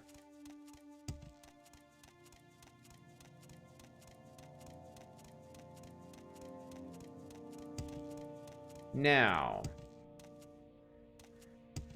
I guess we could try taking out the Dremora Lords on the way. They might drop some cool Daedric shit that I can't carry. I do have several levitation potions, yes. So, yeah, right now, at this point, we're not going to get stuck anywhere for long.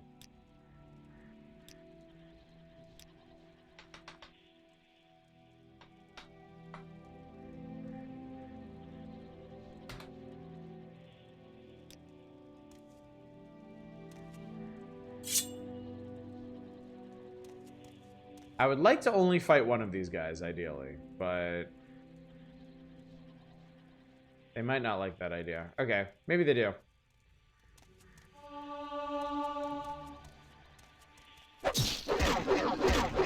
Holy shit, I disintegrated that guy.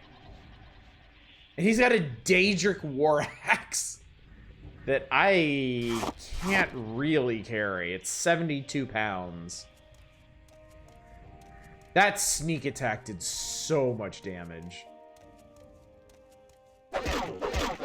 That one didn't.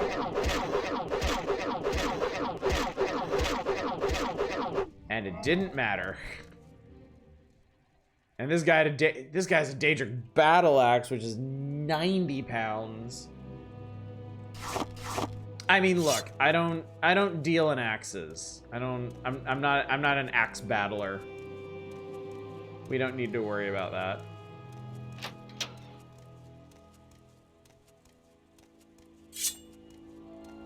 If we ever need more Daedric stuff, we can just come back. First one was a Dremora, second... Oh, you're right. Yeah, that was the difference. And then this guy has a Daedric staff. Okay, 24 pounds. I'll take that. There's actually also a chance that I could fence that one.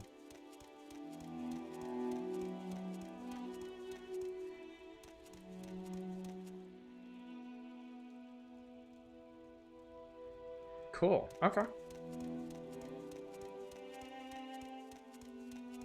Good for us, then. Good for us. Obviously, elsewhere in the next game or Black Marsh, I know I'll probably never get a full game set there. Yeah, I do wonder if they're ever going to do another proper Elder Scrolls game, or if they're just going to keep tacking on to Elder Scrolls Online. Would be able to enchant something else with feather, like maybe armor? Yeah, I would think so. Critical damage. There we go. The issue, though, is glass doesn't take a lot in terms of enchantment.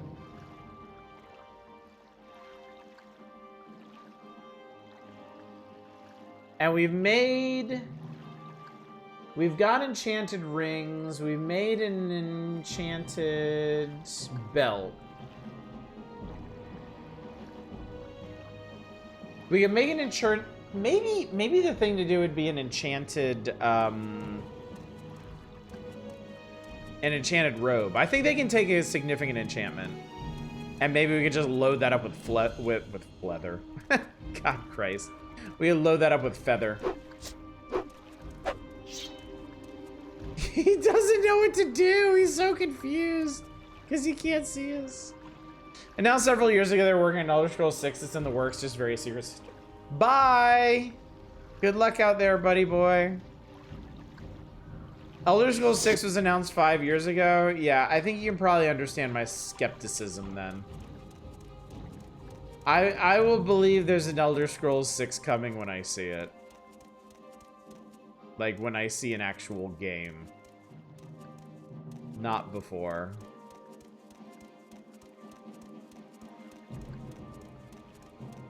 June 10th, 2018. My God. Elder Scrolls Forever starring Duke Nukem. 2 commands in this game I learned by heart just because of the glitchiness. RA, reset actors when NPCs drift out of place or block a door, I can get past them. TCL, toggle collision to get myself out of spots I shouldn't have gotten stuck in the first place. I didn't actually know about either of those. So that's actually, I mean, honestly, that's actually good to know. Just in case things ever go to shit. Fortunately, we've been able to manage just fine so far, but you never know. Things can always take a turn. Anyway, chat, I think this is probably gonna do it for the night. We're back to Sadrith Mora. I think what we're gonna do tomorrow night, I think the plan for tomorrow night, I'll take the Mages Guild teleport to Vivek. We'll go to the Temple Library, talk to What's-Her-Face, see if we can get a hold of those lost prophecies. And then, so straight up, I think, if I remember correctly, once we get the lost prophecies, we're actually not that far from beating the game. I think we just have to fulfill the other pieces of the prophecy, which is mainly getting all of the houses and Ashlanders to like us, and then I think is the finale, if I remember correctly. So we might not actually be too far off from finishing the main story in this. Announced at the same time as Starfield, but Starfield took priority. Taking a long time because we're writing a ton of books for it. Absolutely no reason for them not to make Elder Scrolls 6. Skyrim did so insanely well, they'd be idiots not to try again. That's very true. That is very true. Yeah. There's a lot of...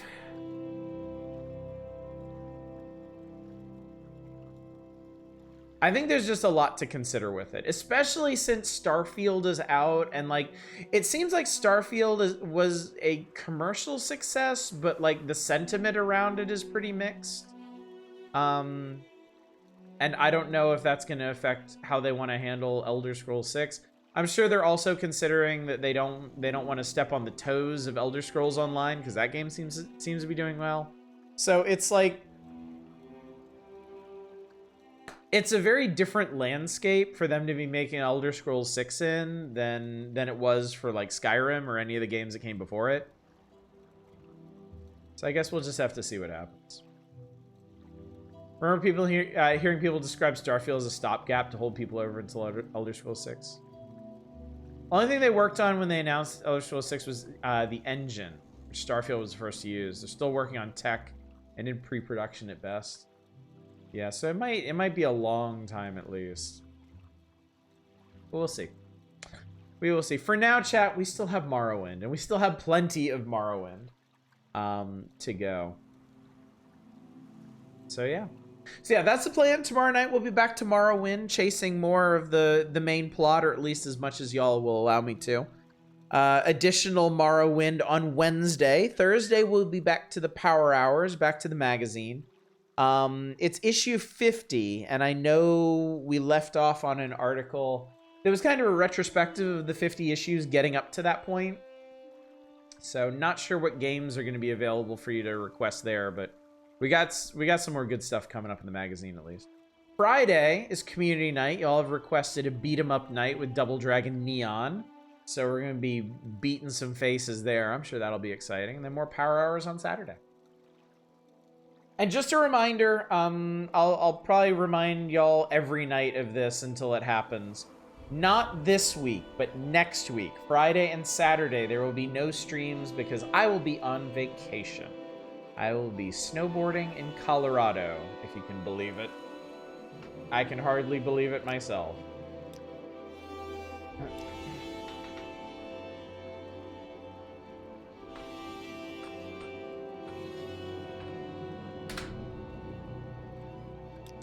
So, hopefully, you know what I'm actually gonna do? I'm gonna alt tab out of this because this game like always crashes when I end it at the end of the night. I believe they'll be attempting to snowboard. I mean, that's fair. I haven't gone snowboarding in like 15 years. So my wife arranged for me to have an entire day of lessons, like 6 straight hours of instruction. So if that can't keep me upright, nothing will, certainly. So let us go find somebody to raid, chat. Let's go see who's up.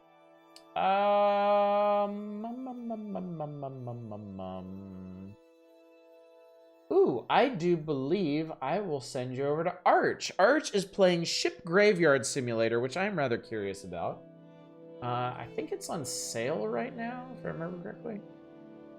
You know, really fuck up and become a giant snowball of feet rolling down the mountain, take a pic. I will instruct my wife and or children to handle that, because none of us, myself included, want to miss out on that. So anyway, gang, thank you so much for coming out tonight. Thank you for, well, first of all, thank you for enduring my spiel at the beginning of the night about the updated Doom Streams stuff and potential for death marks. But also thank you for joining me on this, our, I believe, 13th night of Morrowind, still going strong. I am still enjoying this thoroughly and still finding all kinds of new and exciting things to loot and practice with and sell and whatnot.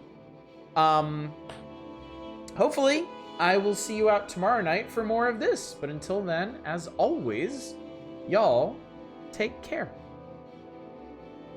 Bye, everybody.